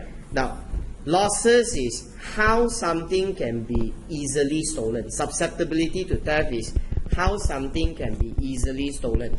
Now, anything that they are easily stolen, the easier they can be stolen, the risk is higher. Okay? Something that can be easily stolen, inherent risk goes up. Now, you must compare. Example, if you compare cash with machine. Okay? You compare cash with machine. Now, you probably cannot imagine that situation. So, I'm going to give you a simple figure for you to imagine. You open up the account claim that they have 350,000 cash in hand. They didn't bank in. The money is with them. They put at home one. Okay? Compare with, they say they have bought 10 machines that the value is 350,000. Now, if you compare these two examples, which one you think you're more keen to go and see with your eyes? Cash. Because you say, wow, this cash you say you have 350. How do I know you actually have or not? But when it comes to machine, you say, machine, I'm not so scared. See the difference? Because you know cash is liquid, can be stolen. The fellow can use it for himself. So that's why the risk is higher. Okay. Now you look at unusual trend. To us, when you see unusual trend, like suddenly goes up a lot, goes down a lot, that they are inconsistent. The relationship is inconsistent. They have an inconsistent relationship, inconsistent with your expectation. Then we know that something is wrong already. So it becomes suspicious. Okay, we look at the trend. Now then we see accounting estimates. Now anything that involve subjective, okay, or high estimation uncertainty. If they involve subjective or high estimation uncertainty, then the risk is higher. You compare two estimates here, okay? Now one is let's say economic useful life. I buy a car and I tell you my life of the car is around 10 years. Compare with if I go and estimate the outcome of litigation, whether I win or I lose. You see which one more difficult? Of course, litigation is more difficult. That's why this risk is higher. Because anything more subjective, more uncertain, is more difficult for us to decide whether they are right or not right. Follow?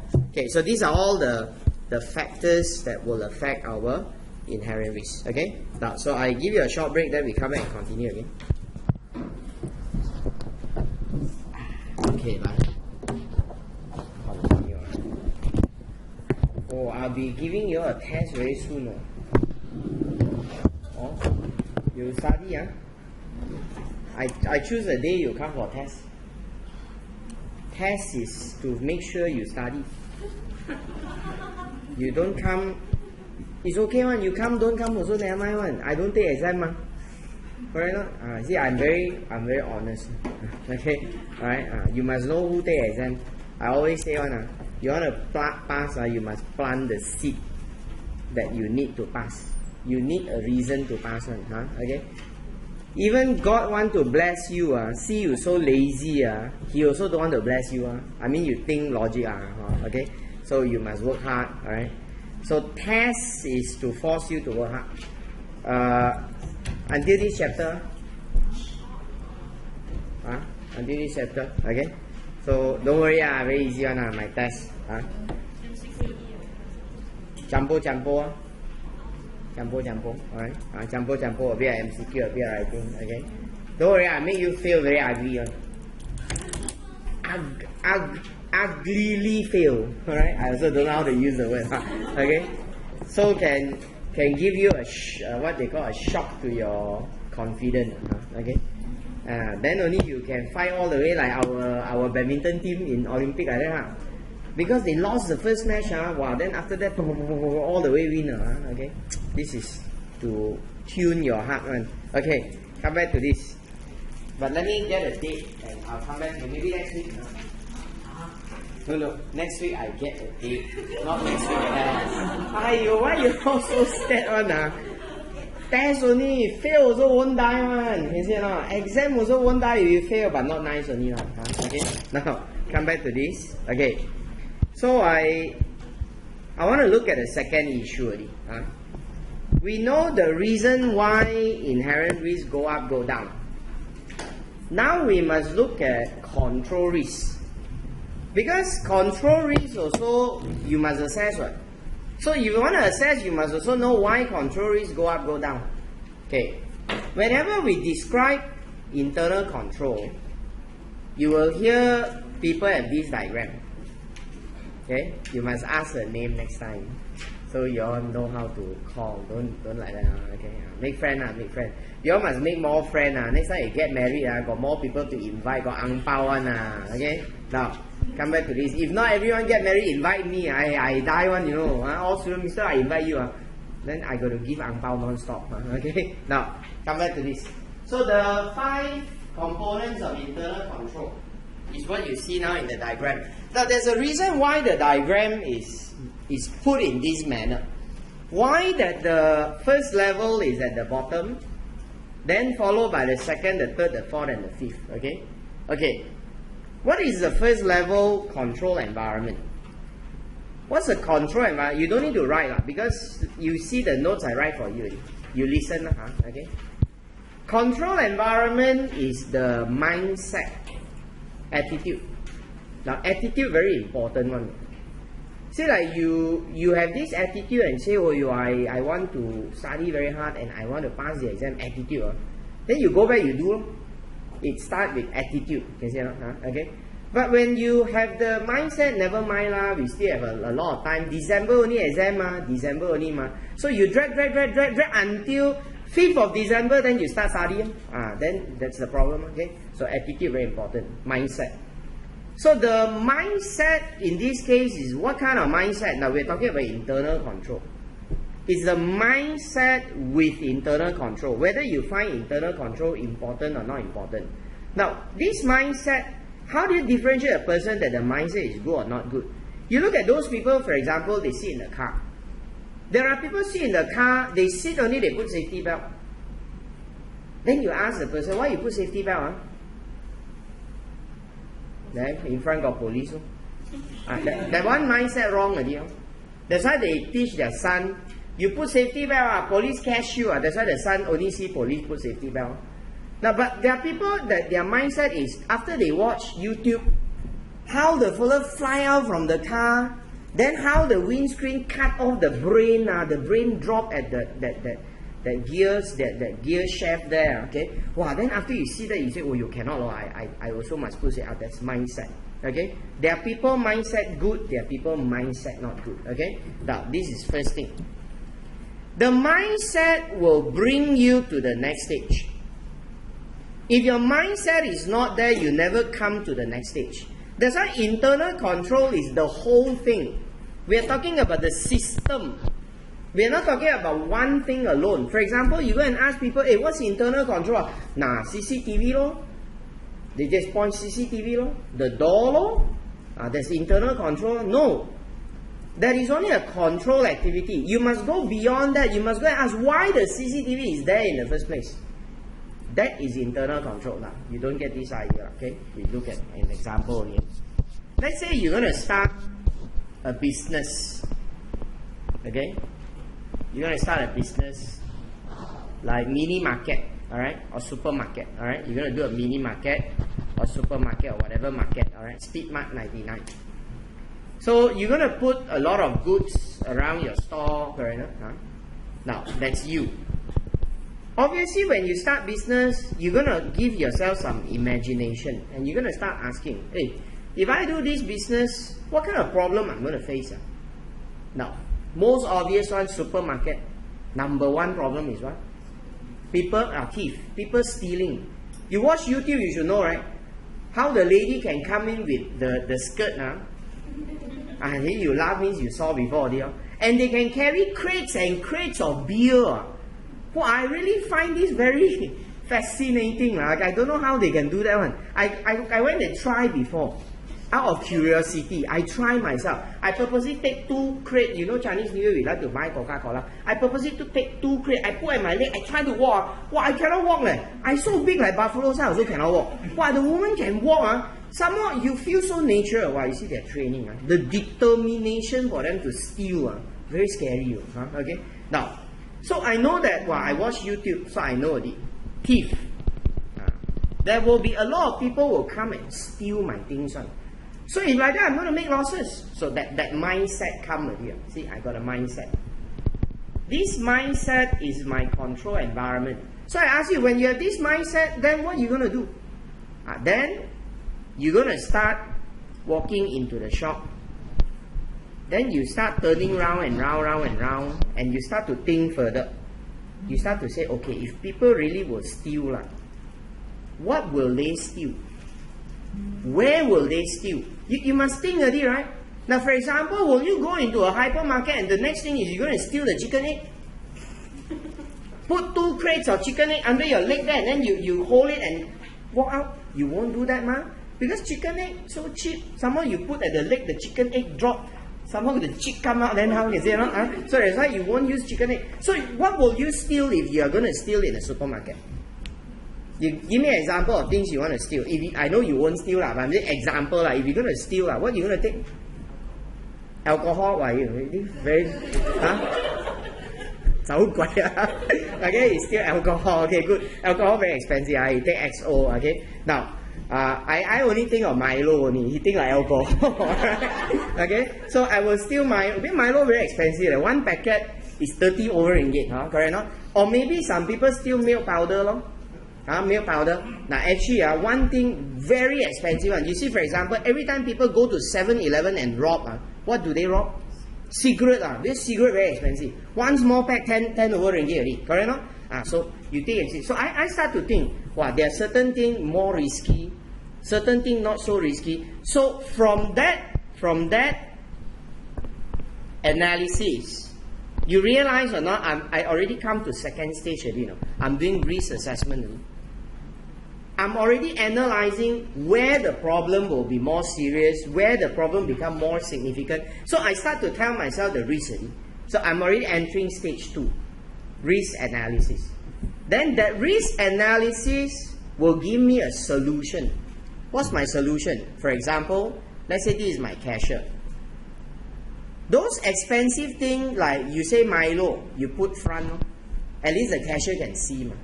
You go and put the Milo at the back at one corner that no one can see then you must be very stupid.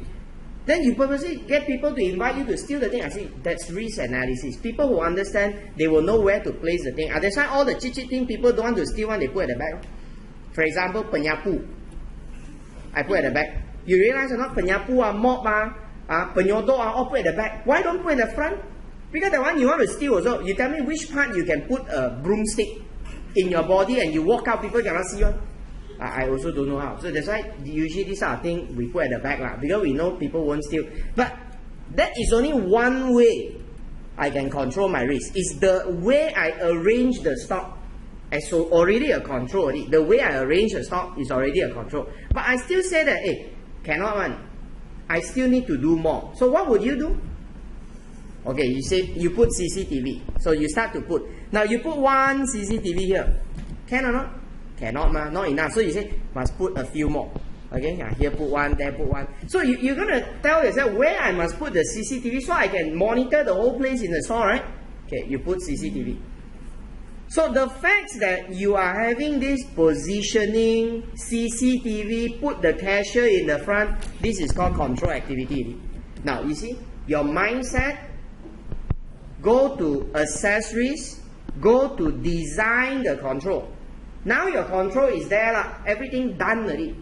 But you know when everything done, Can your control remain effective forever or not? Then depends on what? Depends on this thing called monitoring. Why monitoring is very important? You can have the CCTV. How many CCTV are actually being monitored? CCTV function is to do what? CCTV function is after something bad happens, we can play back and share in the internet. That was CCTV. That's why every time after accident, people play back, then they share to you. Wow, you see, this is how people... So CCTV is more for entertainment. Alright? It's not really internal. You look at it, I look at it as entertainment. Why? The right way of CCTV should be, there must be someone sit in front of the CCTV screen, so that the person can monitor, man. If not, you put a CCTV for what? Can say, that's why CCTV nowadays is misused already. It's only to play back. Wow, then after you play back, every time you say, wow, you think, wow, that's how the fellow steal the bag. So the CCTV, okay? Now, so now that monitoring is very important. How the monitoring works, see? As a boss, I'm a very careful boss. I scared people will steal my things. So I hire a guard. The guard must ronda, okay? This guard stand in front one station with all the TV, so he can see the whole supermarket. He can see. So I tell the guard, this guard must monitor the screen. You tell him. So the guard also is a control, but the guard every day look at the screen. Some of the screen all same color. Never mind, don't move one. You know. You tell me the screen most of the time won't move one. You look at the chicken egg, you think chicken egg will move one. You only see the chicken egg. Some of the chicken egg cannot turn chicken one, you know. You just see it. You see long also, you get tired, you get boring. Then what will happen? He sleep. The guy will sleep. So that he won't care about the CCTV. Now, so that's why you realize or not, the control weakens. It's normal one, it weakens. Now, not only that, the CCTV after some time go gila also. It will only see what? See that snow, I don't know what you call that, like that one, that one. You don't see image one, huh? So you expect the guy to look at the screen, look at the snow there. Can you see, no? So worse still. So that's why the CCTV can spoil. That's why monitoring is very important. Monitoring is to make sure that the guard is alert. Monitoring is to make sure if the CCTV is spoiled, someone go and fix it. Now that is how you maintain the system. So if you don't have monitoring, what will happen? Then the control will still fail. The control will only be there for a while. Now that's why now you understand now, that this is how the system is being designed. The mindset bring you to the risk assessment, telling you that this is where your problem going to be.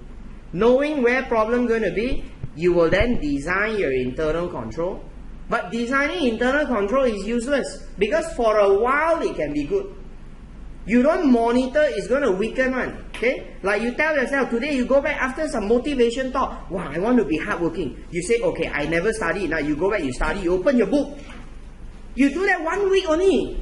After that, your motivation drop back, because you don't have monitoring. So you must have someone to monitor. That's why I always encourage students do what? Group study. You don't study alone. You study in a group. You got energy together. Because your friend can tell you. And when you find group, find the right people. Don't find together same category one. Okay? Now, come back to this. So the monitoring is to maintain the control. It goes down one. So if any of these component is not there, right, your system cannot be effective one. So we need all of this. Now, then last one. What is this? Information and communication. Now, because in business, you're very big, you got a lot of departments with different people doing different things. So when you have different people doing different things, the question now is, do you send the message to the right person for the right decision? There's always a problem. You got a problem, but you cannot send the message. So when message cannot send over, the decision will never be effective. So that is the problem with this information system. So you must have the information system that can channel the message. For example, the CCTV spoiled. The guard knows CCTV spoiled, but the guard cannot do anything. He's not a technician, alright? He don't know who to tell. So he just look at the CCTV spoiled, but you say he must look at the screen, so he stand there every day. Spoiled also he see. He's doing his work very hard, but he don't know who to tell. Until one day, maybe the boss come and see and say, why are you doing this? Why you never tell? Then too late already, because now only you realize. So imagine if the guard has been told, if CCTV got problem, report to this person. The person must call technician, immediately come and repair. I see your control is maintained properly. So that's why you need this to communicate information so that decision is effected. Now, so this comes with the table that we have here. These are the components of the internal control. Now, that's why I said you don't need to write, so I didn't write anything. You just look at this. Control environment is the attitude, awareness, action. Attitude, you understand. Why awareness? You see, when you watch your Facebook, people share the video. After you watch a video, wow, like that also can. I see, the moment, wow, like that also can. Your awareness is there. Yeah? Then immediately you learn something. Wow, like that dangerous. No wonder they can take the bag like that. Then you learn something. See, awareness very important. So you must have attitude. You must have awareness. The attitude awareness affect your action. This is attitude awareness action regarding what class? Regarding internal control. Regarding how you find control is something necessary. How you find control is something important. Okay, that's your attitude.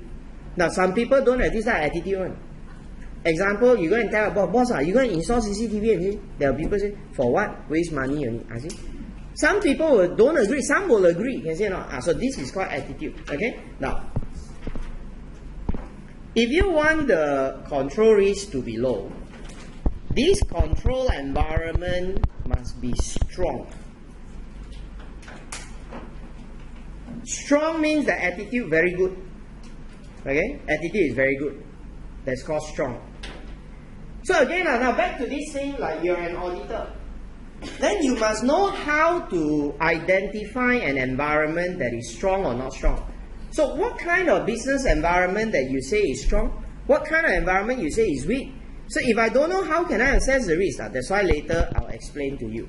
Strong or not strong depends on 7 elements of control environment.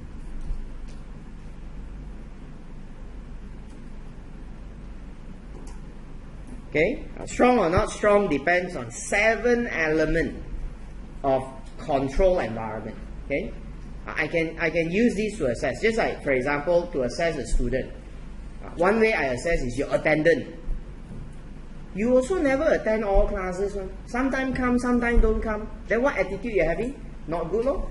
What, the student every class also come on, very attentive one. Okay, the attitude good. So we have certain things that can tell whether the attitude is good or not good. So that's control environment. Okay. Now, we look at the risk assessment. Risk assessment is the process of how risks are being identified and assessed. Identifying risk is to know your problem. You must know, you must first know your risk.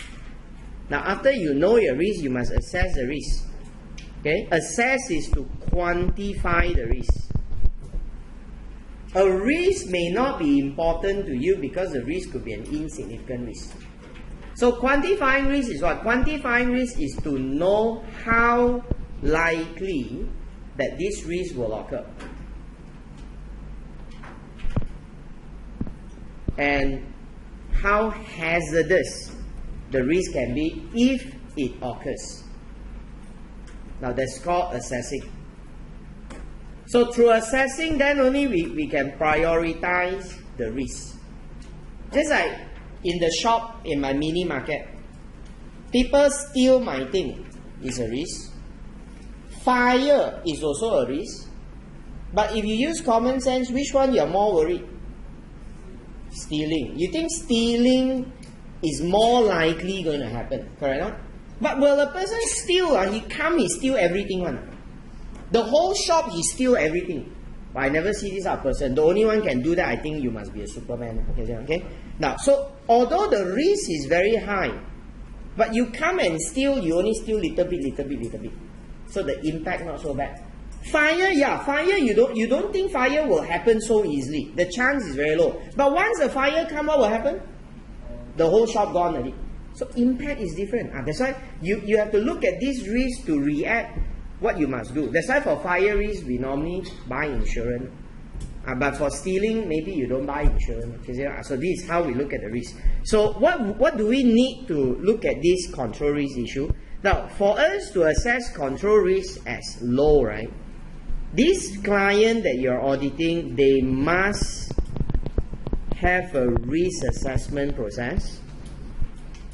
Okay? They must have a risk assessment process that is able to assess risk accurately and timely.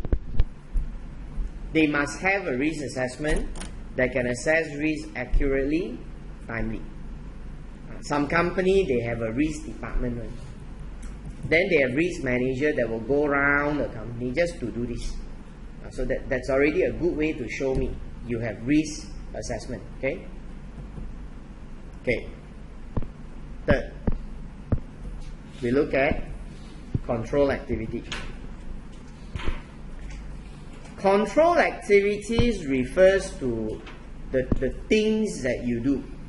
It can be measures, policy, action that we introduce to respond to risk.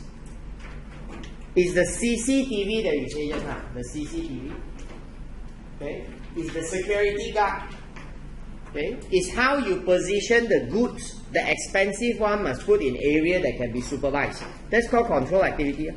Okay, so things like physical control, segregation of duty, having people to authorize document, these are all called control activity. Now, if you want a low control risk, there are two requirements. One, the control activity must be adequate. Must be adequate. You must have enough control. Like I just now say, what if I only have one CCTV for one shop? You say useless. One CCTV, what can you cover? So having one is inadequate.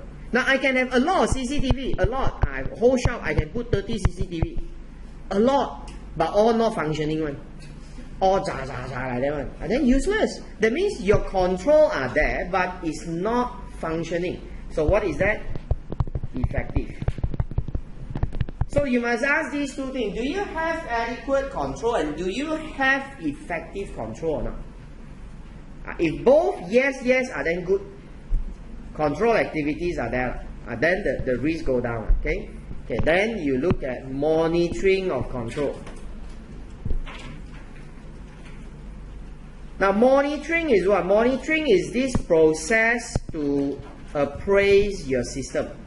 Process to evaluate your system. Now we normally have two types of monitoring. One is the ongoing monitoring, like having a supervisor to check on the system. Now the other one is a separate evaluation that you do it periodically, for example like internal audit. Now that's called monitoring of control. Now and again, what do you need so that this control risk is low? You must have monitoring. So that's what you need. You have monitoring. You have it. So you got to ask yourself, in the company, who does the monitoring or who does the appraisal of control? Got anybody do or not? If got people do, then good. If no one is checking, then again you are missing one component already. Okay, the last component is this information system. Now, information system describes the system that transmits information for user for decision making. Now, the requirement for low control risk is very simple. The system must be able to transmit or communicate information in an act basis. What is act? Act is accurate, clear, and timely. That's called act.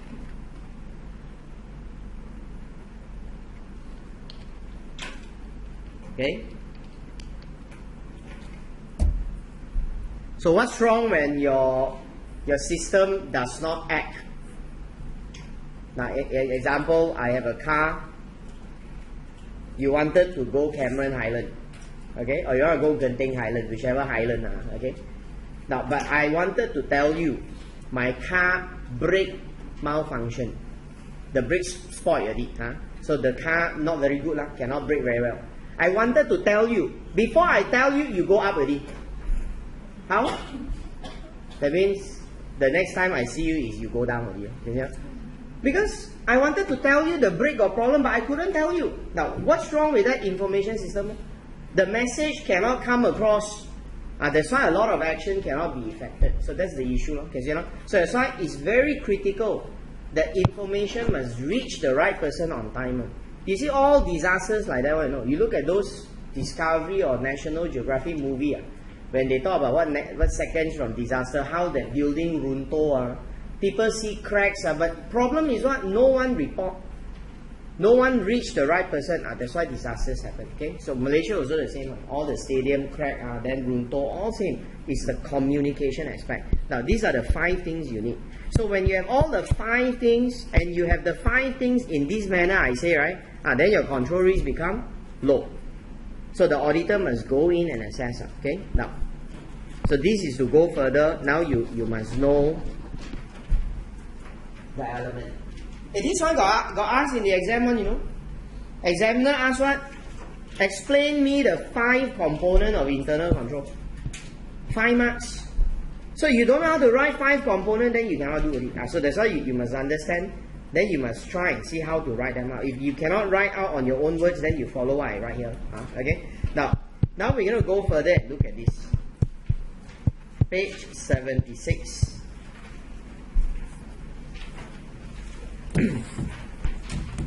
Okay, we zoom further in now. We go very detailed here. We zoom further in. This is to look at the control environment. You see, it says when we evaluate design of your control environment, auditor should consider the following element. See how they have been incorporated into your processes. You must look for this element.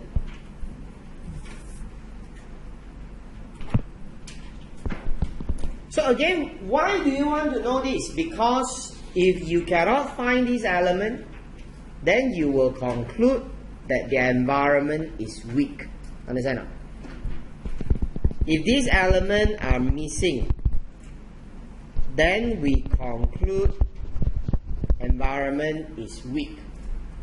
And usually when environment is weak, the internal control is hopeless. Don't need to assess anymore. Because attitude is not good, everything else will fail. Okay, so everything starts from the foundation, the attitude.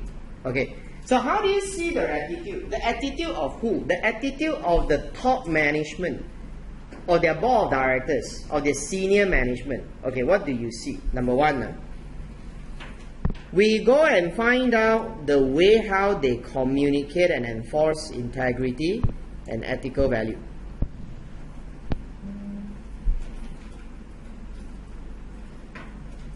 Okay, now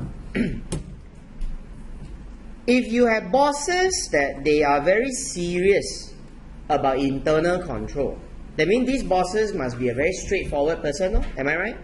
No hanky-panky, no fraud, no cheating, correct or not? So a person like that must obviously be a person who is very honest, very ethical. Agree? So if bosses also very honest, also very ethical, do you think the bosses can expect their staff like to cheat? Doesn't make sense, right? So the bosses also expect the staff must behave the same way. So now the question is, if the bosses are very honest, bosses are very ethical, how does the boss communicate this to the staff? So that you expect the staff will share the same value as you. How do you do that? If you're a boss of a company, and we're not talking about 5-6 people kind of company. Imagine you got a company that under you got 1,000 employees. And you expect the 1,000 employees behave like you. Very honest, very ethical. How do you do that? How do you communicate? If I ask you to come up with a system, or how do you at least set expectation for the staff? To tell them that as a boss, I cannot tolerate any stuff that they cheat me on. You cheat me, then I will set you. How do you set this expectation? The example you can consider have a handbook. Handbook is buku peraturan. That's called handbook. Your company got or not? Yes. Got one means your boss is serious. That means your environment is strong. Don't have one is not strong. That means your boss don't care, but not very accurate to say like that. Don't have doesn't mean you're weak. Don't have can be because your company very small. Then your boss do not need a handbook, because your boss can use other way to influence you. Okay? But handbook is a more formal way. But handbook not enough one. You must give training. Training. That's why I work with big company. Normally before you join must have this training and induction. Then they'll give you one handbook, very thick, then they go through with you 3 days just to learn the culture of the business. Correct? No? Now that is what we call transferring you value. Okay. But having communication is not enough one. Must have enforcement. Enforcement only show you serious, ma. Correct? No? You have rule, you don't enforce. People will not believe the system. Man. They only believe because you enforce, you're serious. That's why you must punish your staff. So if you're auditor, you must understand, I'm auditor. No. How do I know the company got do communication? I will look at, do they have handbook or not? Do they give training or not? Maybe from talking to the staff I know, or looking at the human resource policy I know. But how do you know they enforce? How do you see that they actually take action against the staff? Now example, you have disciplinary records. You see example, the school in the whole country. The ministry maintains some rules and so on. But the question is how that the ministry know the schools are doing all that. That's why school got one buku record, discipline, right? I don't know you go or not. You kena rotan by headmaster before, no? You never, I kena lah, okay? So when my headmaster rotan me, I go there, must write down my kesalahan in this very big book one. My name, kesalahan, what number and so on, then how many kali rotan, then I must sign one. After sign I did, then I stand there. Like that, kena rotan already. You see, okay? So you all never kena rotan one. That's why you are so bad now. Alright? Okay. Alright. I'll come back to this. Okay. So this is an example of enforcement. So the book is a very good proof that they are doing it. That's why in the company the same one. I go and ask the HR, you show me your record book. That you send warning letter to the staff. That you take action against the staff. That the fellow look at you, eyes also big, huh? We don't have one. That means you never do. Never do means what? Not serious. Attitude not serious. That's why you don't care. See, attitude is reflected from this. Okay, that's one way. Okay, number two. This is also very important. This is what? This is commitment to competent. Competent, you know, competent is knowledge, is skill. Okay, competent is knowledge, is skill. So when you say commitment to competent, what is commitment to competent? That means you must get the right people to do the right job. Now I give you an example, a company that they commit and a company that they don't commit. Okay? Now if you are the boss, you tell me which is your choice. Okay. You need an accountant. Okay? You need an accountant.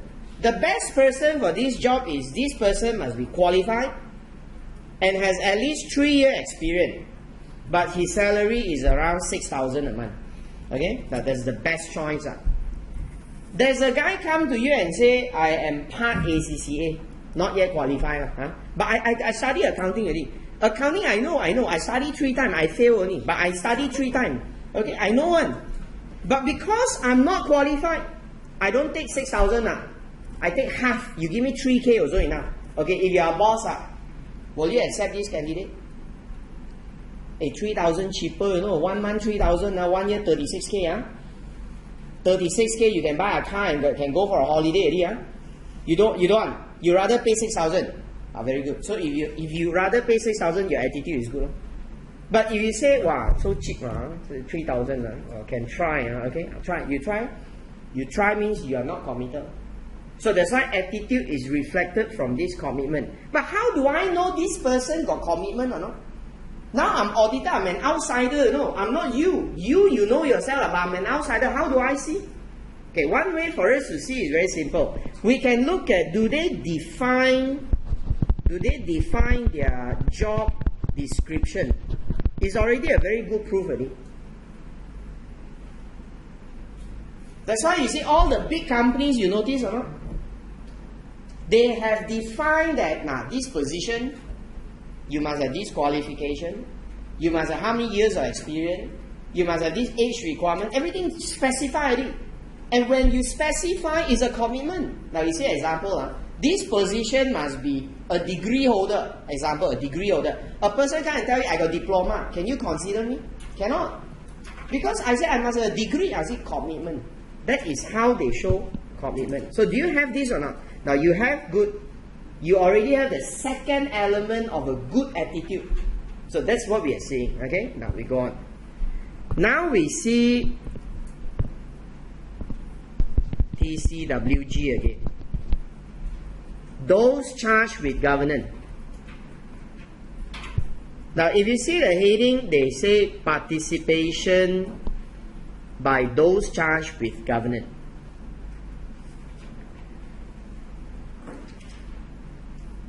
Now participation by those charged with governance is actually referring to their board of directors. We are referring to their board of directors, and indirectly we are looking at the quality of the board. Okay? We are looking at the quality of the board. I put a question mark, huh? Quality of the board.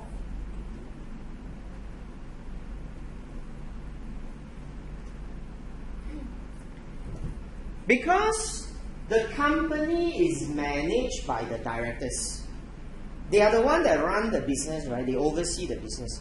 So if the directors are hopeless people, the head are hopeless already, what do you expect the business is going to be? Correct or not? That's why the people on top must be very capable. Alright? They must be very sincere. They must be very involved one. They must be very serious. These are the attitude you need. In the class, it's the same one, you know. The example, you just imagine in the class, what is your attitude, like your participation? Now, you don't come for class.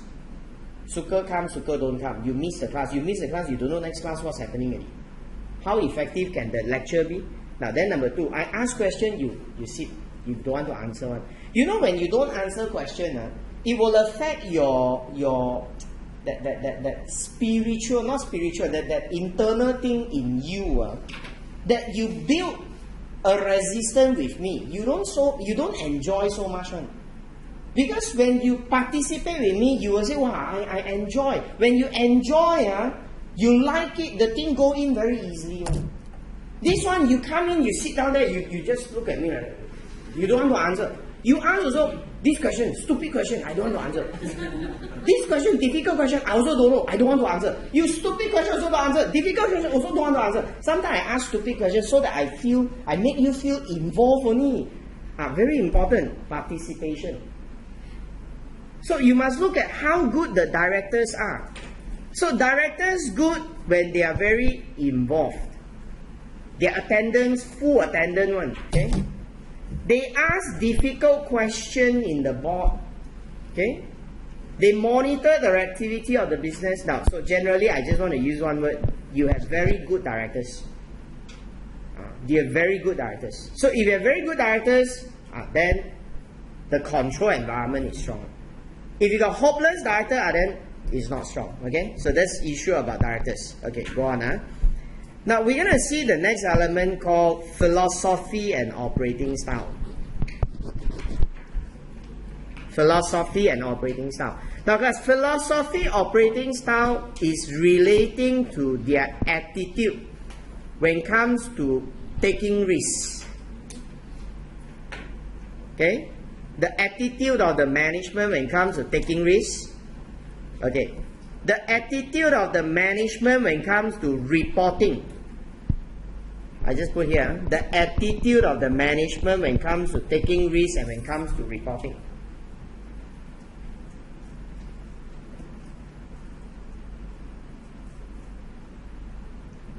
Now, you see why when your attitude on risk-taking will affect internal control? Okay, why your attitude on risk-taking will affect internal. I give an example. A person come to you and say, hey, you buy insurance. Your insurance give you protection.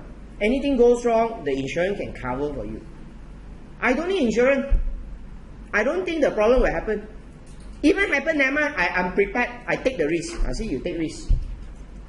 So when you take risk, anything happen, you're not covered by insurance. Your control failed you. That's why you suffer losses. See or not? The risk taking and the control are connected. Now, so in business, to us, if the management can show to us that they are very prudent, okay, they are very prudent. That means they manage their risk properly. Alright, it's not to say they are afraid of risk or they don't take risk. They take risk. Risk must take. Don't take risk how to grow. Because you must take risk. But they are very prudent in the sense that they manage their risk. Now, so the management manage risk. They know what they are doing, man. That's what I'm saying. They know what they are doing.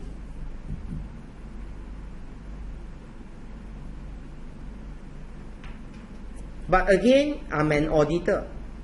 I'm an outsider. How would I know you manage your risk or you don't manage your risk? Is there anything more visible for me to see or not? Now, in a big company, in a big organization, very easy to see. You look for things like, example, do you have a risk policy? Do you have a risk policy or not? Okay? Now, do you define your risk appetite? Okay? Do you have a risk register? If any one of you work in big organization, you realize all these things are all there. Now that shows the company's attitude to risk management is there. But if you don't have all these things, that means you don't care about risk. Okay? This is how we look at their attitude about taking risks. Okay, that's one side of the attitude. Now, another side of the attitude is what we look at attitude regarding reporting. Now, why reporting is very important? Because reporting is the reason why you respond, you see. You don't report, you don't know. You don't know, you won't take action. Reporting is why you respond to something. So now the question is, after something is reported, do you bother or not? Okay, I give an example. Why internal control is lousy when you don't care about reporting? Now, you know, taxi, they say must use meter on, right? And you know Malaysian taxi where got use meter on, okay? Now, so I took a taxi, I go up. The taxi say, you want to go here, 30 ringgit. Okay, fine. I give 30 ringgit, I pay him. So I get very angry. This taxi, say, someone outside put no haggling, and so I get very angry. So what I do, I come down, I look at his car plate number, then I send a message to this thing called SPAD. Behind the taxi got one number, I send the SPAD. Now the report is made. But now the question is, when this report is made, what will happen if the people there don't care? No one take action?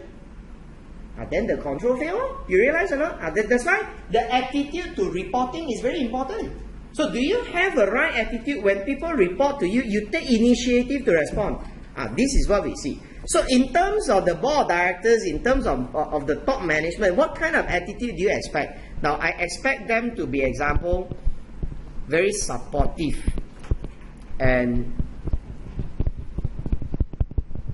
responsive one. Okay, very supportive and very responsive.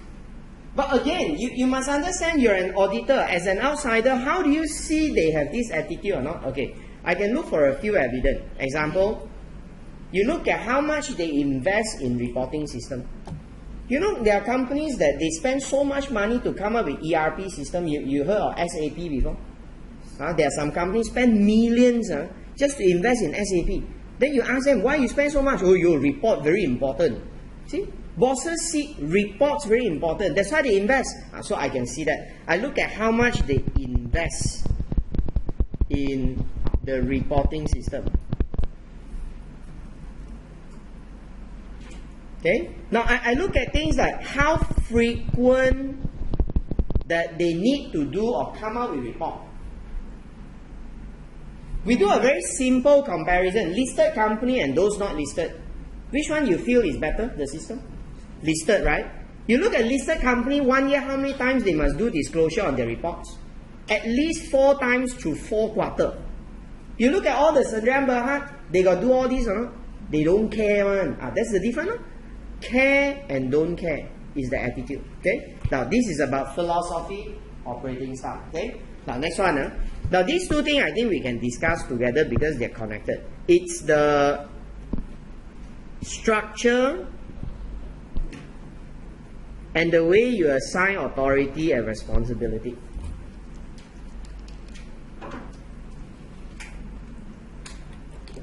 Okay? The structure, the way you assign authority and responsibility. Now, structure is your hierarchy, your organization chart. So who is on top, who is at the bottom, that's called the structure. Structure defines power, right? Because if you have a hierarchy, you see I'm on top of you, that means I'm more powerful than you. So the structure defines the power. Okay? The size structure will determine the way authority and responsibility is being assigned. Now, what is important is the organization structure must be appropriate. You must have a suitable structure. Now, what is a suitable structure? Now, depends on business. Some business might need a flat structure, some might need a tall structure.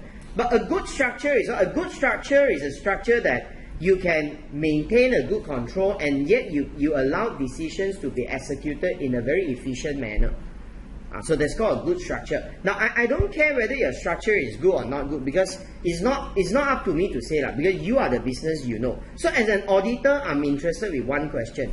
If I'm the auditor, I'll come in and ask this. When was the last time that this structure been reviewed?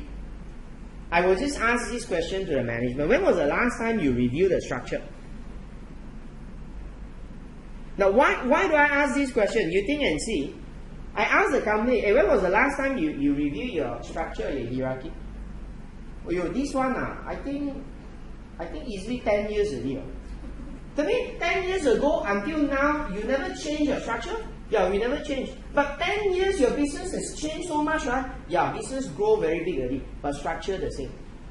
So now you can feel, wow, that means your attitude very bad. You don't care. And obviously, in this case, your structure could be irrelevant already, okay? Now, and structure like that can be what? Can be situation like maybe you know why the staff work like a dog already. Because the staff never changed the structure, then the business grow bigger and bigger, then you give more and more job to this person. And when the person get more and more job, he cannot handle. That's why the work cannot do properly. So this is how we look at structure. So that's why I ask this question, I can know the answer. When was the last time you reviewed the structure? Now then what's wrong with authority and responsibility? You give too much power to a person, what will happen? Malaysia got a lot of example, you know. Too much power, what will happen? You abuse the power, you override control, you make all the wrong decisions, but people cannot stop you. That's the problem with too much power. That's why you must learn how to limit the power. So for us, in terms of internal control, we see power can be limited through one. Example, segregation of duty. Do you have enough segregation of duty or not? That's why you see in banks, even though you're a CEO of a bank, they also control the CEO. They will say that now there are some decision the CEO, before he decide, he must get the CFO to agree together. 2%. That is how we limit your power. So do you have adequate segregation of duty? Because giving too much power is a problem to control. Now all this is what we see. So if you're auditor, you want to assess whether control and environment strong or not strong, right? Please go in and ask all these questions. If all these questions turn out that, yeah, you're very happy, the elements are all there, they are all properly implemented, then good, the element is strong. Okay. Now the last one is to do with human resource policy. Now I'm not doing this because this is a redundant point of the rest. Why? Because a lot of things that we see here, they connect with human resources. Now example, you come back to this handbook training. All these you must build into human resource policy. Now when you talk about commitment to competent, you must build under human resource policy. That's why they are redundant. So I just suggest you remember 6 points. The first 6. Okay? Now, so if examiner asks you, explain for me, what are the elements? Please, you must write all this. I give you the explanation. I hope you understand. So if not, then you have to work hard. That means you memorize. Okay? But I always don't believe in memorizing because it won't work in the exam. Okay? So I have finished off with this part.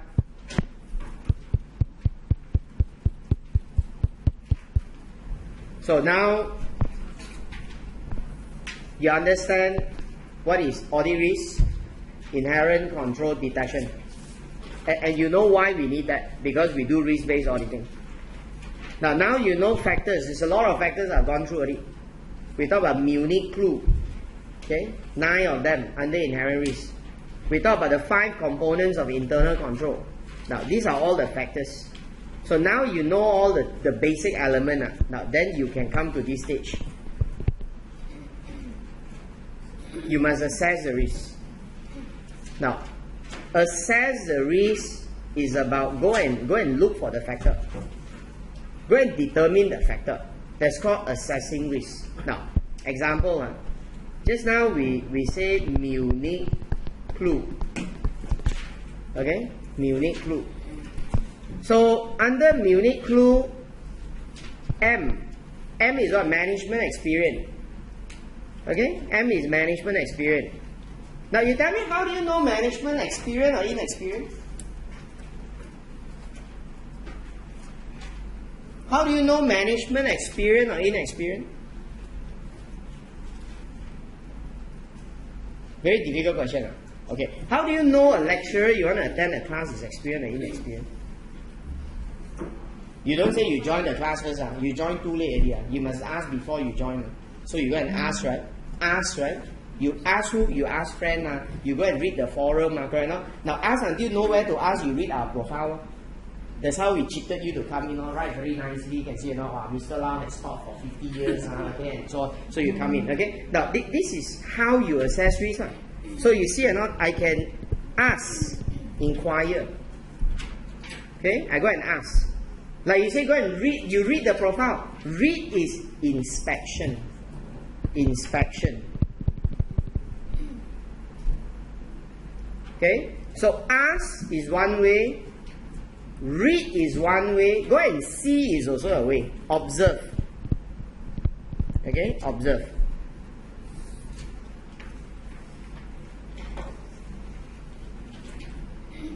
Now we talk about unusual trend, unusual relationship. How do you know the relationship or the trend is usual, unusual? Now there's one thing we can do called analytical procedure. Now that one must explain a bit, that one more technical. Okay. This is how we assess risk. So there are 4 methods: inquiry, inspection, observation, analytical procedure. Okay, I'm not so worried about this because normally exam, I don't see they ask all these one except analytical procedure. The rest I think for your idea only, for awareness. Okay, now you totally don't know. You totally don't know what is audit, how to assess risk. So now you judge my answer. You judge my answer. Imagine if a person come and ask me, hey, you tell me how auditor assess risk. Now I say, auditor assess risk. Okay, auditor use inquiry. Auditor use inspection. Now, do you learn anything from my answer? You don't learn anything, right? Why? You said your word also no meaning one. You say inquiry. What inquire? Who inquire? I don't know any. I cannot see because I don't understand audit. That's the problem with students. When I ask you to explain an answer, you say, now, risk assessment, inquiry, inspection, you're going to say the same thing. Then the marker will use my same attitude and qualify your answer and say, see, your answer got no point. Because you're not detailed enough. So that's why, if you say inquiry, be more specific. Who do you want to ask? What do you want to know? So that you point to assessing risk. Now, I will give you some example from the standard. Now, I don't want to discuss everything because it's not so relevant for exam. Based on the trend, they don't ask one. Okay? So I just want to discuss by taking a few examples. So we come to page 79.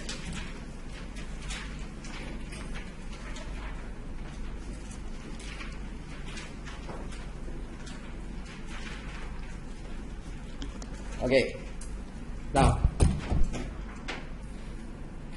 the standard says risk assessment procedure made up of inquiry, analytical procedure, observation, and inspection. Follow?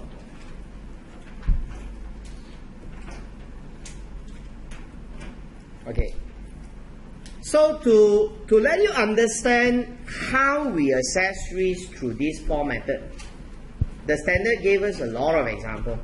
Okay. Now I only focus at a few, so that at least you get an idea. Alright?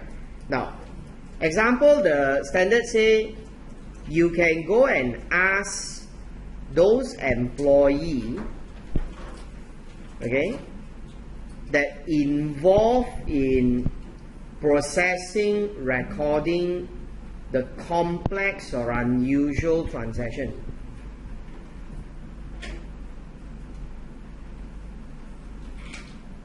Okay, you go and ask those employees that they deal with the complex transaction in the business. Okay, now, why do you go and ask this employee? Because from this employee, from what they tell you, you can evaluate how appropriate is the selection and application of accounting policy.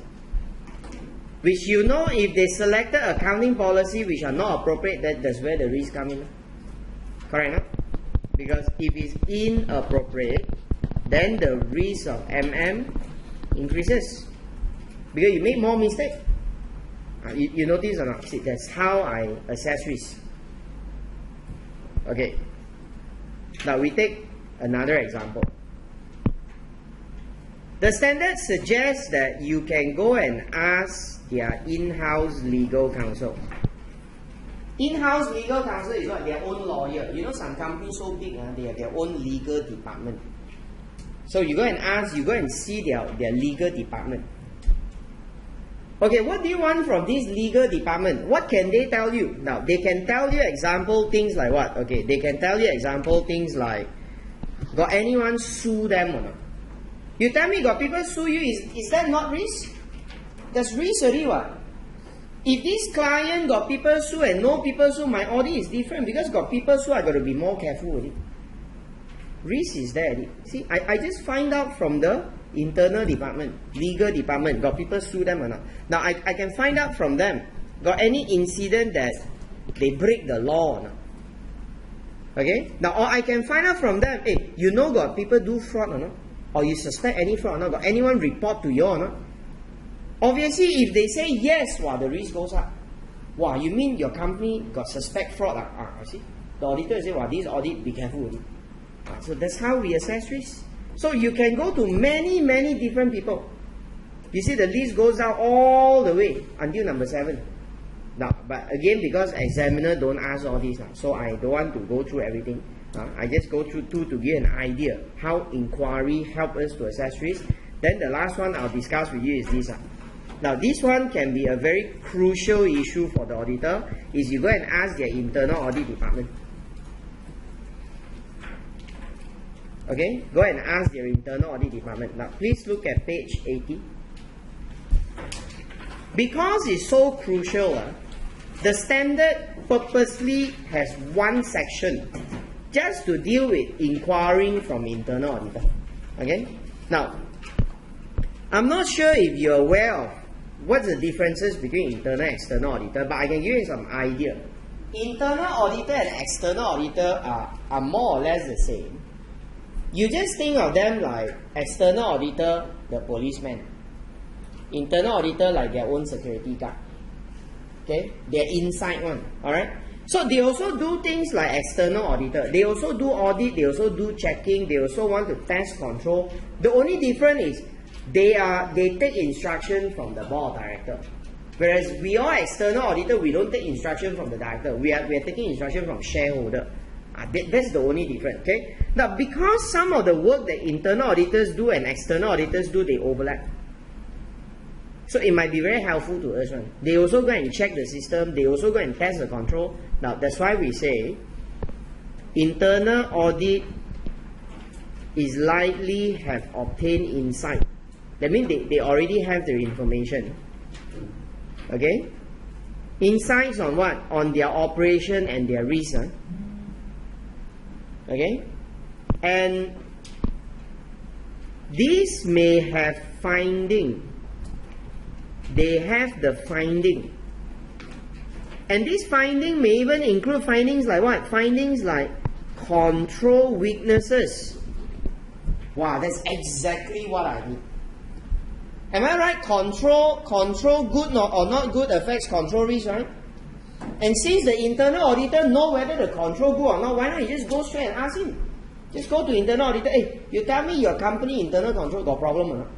The guy say, oh, you got, oh, I tell you enough. This is our report.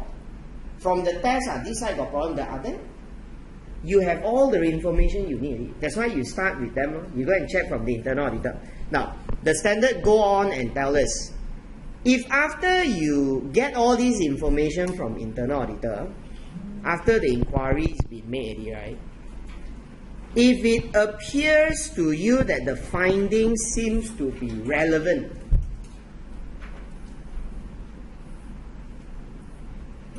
okay? The finding seems to be relevant, seems to be helpful. Now, the idea is like that.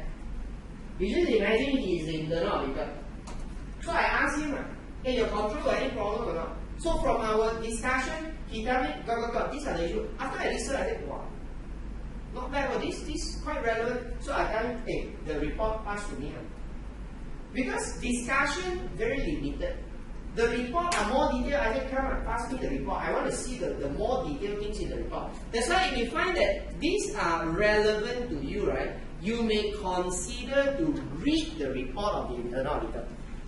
You ask them to share you their information. You read the report.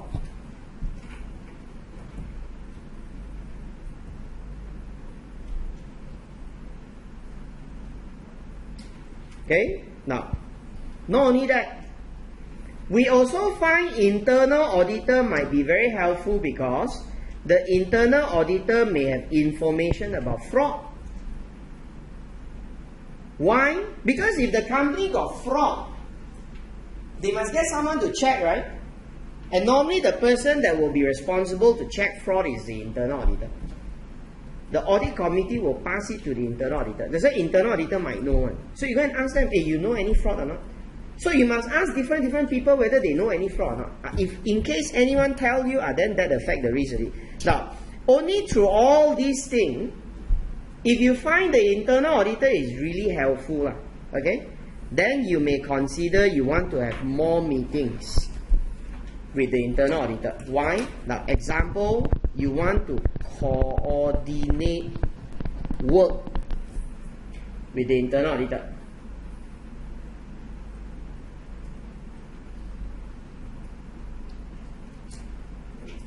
Okay?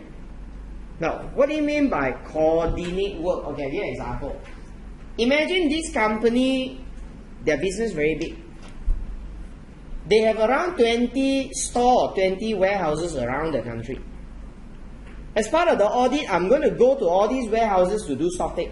Okay, this is the audit plan. I'm going to go to all these to do stock take. But I can't go to all the 20. Too many already. And I also find out that the internal auditor also have the same plan. They also want to do stock take.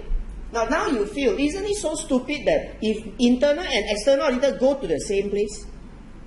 So imagine I choose 8, internal auditor choose 5, and the 5 and the 8 the same one. Then we are wasting resources. Why not we work together? I take 8, you take another 5. So in total we got 13. Now that is what we are supposed to do. You are supposed to coordinate. But you don't coordinate, how will people know? You must tell, right? That's why you must arrange for meeting. Now these are all examples of things that you might find it relevant. So that is how we assess risk through what? Inquiry. So a lot of things can ask one. Okay? Okay. How observe and inspection can be helpful. Okay, observation and inspection, little bit only. Okay, if you see this page. Now, inspection of document include read lah, read. Okay, inspection of document is read. Now, a lot of things you can read one. Okay, You see, example, you can read strategy. Alright? And you should remember when we talk about understanding the business. One of the things you're supposed to understand is what? You must know the strategy, objective, strategy, risk. Remember or not? Objective, strategy, risk. The objective will lead to the strategy will then give rise to the risk. And when you understand the risk of the business, it will help you to detect where financial statements go wrong. If you remember the example I gave you about what? How the car gives longer warranty. And how will that affect the provision account? Now, this is strategy. Now, how would I assess risk? I want to know the strategy. So, how can I read strategy? Maybe example from the minutes of the board meeting. Alright, I can go and get all these things. Okay. Now, you see, they suggest you can read internal control manual. Internal control manual is a record of the internal control system. That's exactly what I need. I need to know internal control. So, go and read their manual. Okay. Now, a lot of other things that they say, you can go and read their management report, minutes of meetings. So these are all examples of reading. Okay, what is observe? Observe is to see. So observe is through example, visit to the premise. Okay, visit, see. And why do I want to see to assess risk? Because there are a lot of things sounds very beautiful on paper. On paper you read, alright? On paper you read, everything sounds nice one. But actual fact is not done. Example, they tell you security. How the guard must check this, check that, and so on. How the securities are very tight and so on. But you reach there, the guard sleeping on. Correct? You look at all the housing area, how many guards are useless? You just take your security pass is the hand. You wind down the window, you take your hand up. Chances is you can go in already. A lot of guards all like that. You take your hand out, then they let you go in already. See? So this is the problem. That means on paper the system sounds very good, but when you go and see, hopeless one. That's how we assess risk, because we need to see the actual operation. So observation is relevant in that way. Okay. Now, so these are all the basic stuff to tell you about how we assess risk. Okay. Page 80. Now, I told you just now, of all the 4 risk assessment procedure, this one is the most important one. Now, this one will come out as a standalone question. So, I will show you next time, because today I got no time to do any question with you. I'll show you next time how the AP question will be tested. Okay? But what is AP, class? AP is evaluation. Okay, AP is evaluation of financial information through analysis of plausible relationship. Plausible means predictable relationship. Okay, plausible is predictable relationship.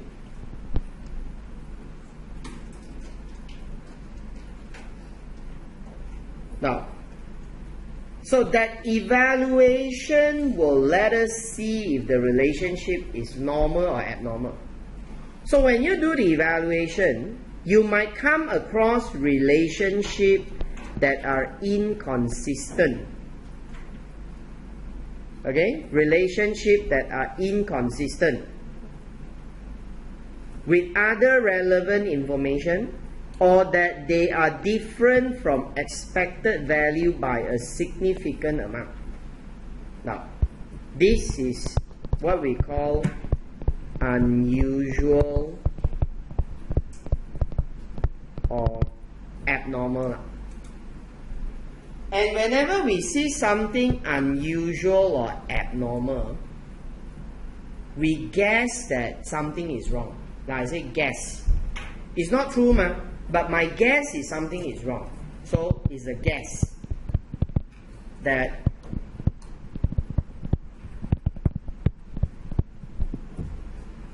something is wrong. So if you know something is wrong, what are you going to do? You're going to check. So that's why when you evaluated the relationship is unusual, right?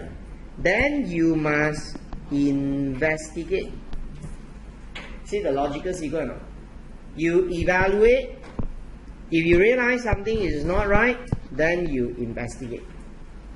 So again, read this again because you can be asked in the exam, so you must know how to write. So the standard define AP as analytical procedure consists of evaluation of financial information through analysis of plausible relationship. So you must write at least until here, evaluation of analysis of plausible relationship. Now then they go on, analytical procedure also encompass investigation necessary of the identified fluctuation or relationship that are inconsistent or different from the expected value by a significant amount. So that's the second thing you must say. So evaluation and investigation. Okay. Now, I only give a small example for today. We can't do much. Okay. Okay. So how AP will help auditor? Now, AP is a very powerful tool. Okay, AP is a very powerful tool because whenever relationship is abnormal, the risk that something is wrong is very high. Okay, but relationship normal doesn't mean it's okay. But abnormal, the risk is something wrong very high. Okay. Now, how do you look at relationship is normal or abnormal? Now, example. Let's say college banda. We only have classes 5 months. January, February, March, April, May, June holiday. May revision. Okay? So the heavy class is during this period. And we expect revision is the heaviest. Because revision is very intensive one. Run every day one. Like now, we only have class in the night only. But revision from day until night, every day got class one. Now, this is the activity level in our college. And this activity level will reflect on certain things. Example, your electricity bill. You will see January to April, the amount is quite consistent. Because every month the pattern of the class is more or less the same. The aircon usage is more or less the same. But maybe January or February you might be a bit low because you got a holiday because of what New Year or whatever. Okay? Now, and I expect that in May the electric cost will shoot a bit higher because of the intensive revision class. But come to June the cost very low already. See that there's a relationship you can see, right? So when you understand this relationship, you start to look at the actual amount of the bill.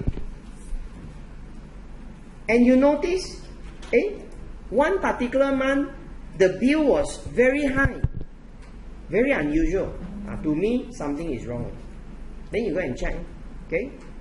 Or you look at the amount, supposed to be high, but why the amount so low? Then something also wrong. So this is how relationship can tell us a lot of story. That's why you see example, you know those people, they say houses, they steal electric. Churi electric. Okay? You look at their house, the house so big, wow, so many aircon. Monthly bill, 80 ringgit. You don't feel strange, man? My house, one aircon. Some more, my aircon, I only on once a while, also 150. This guy 80 ringgit, something wrong, you know.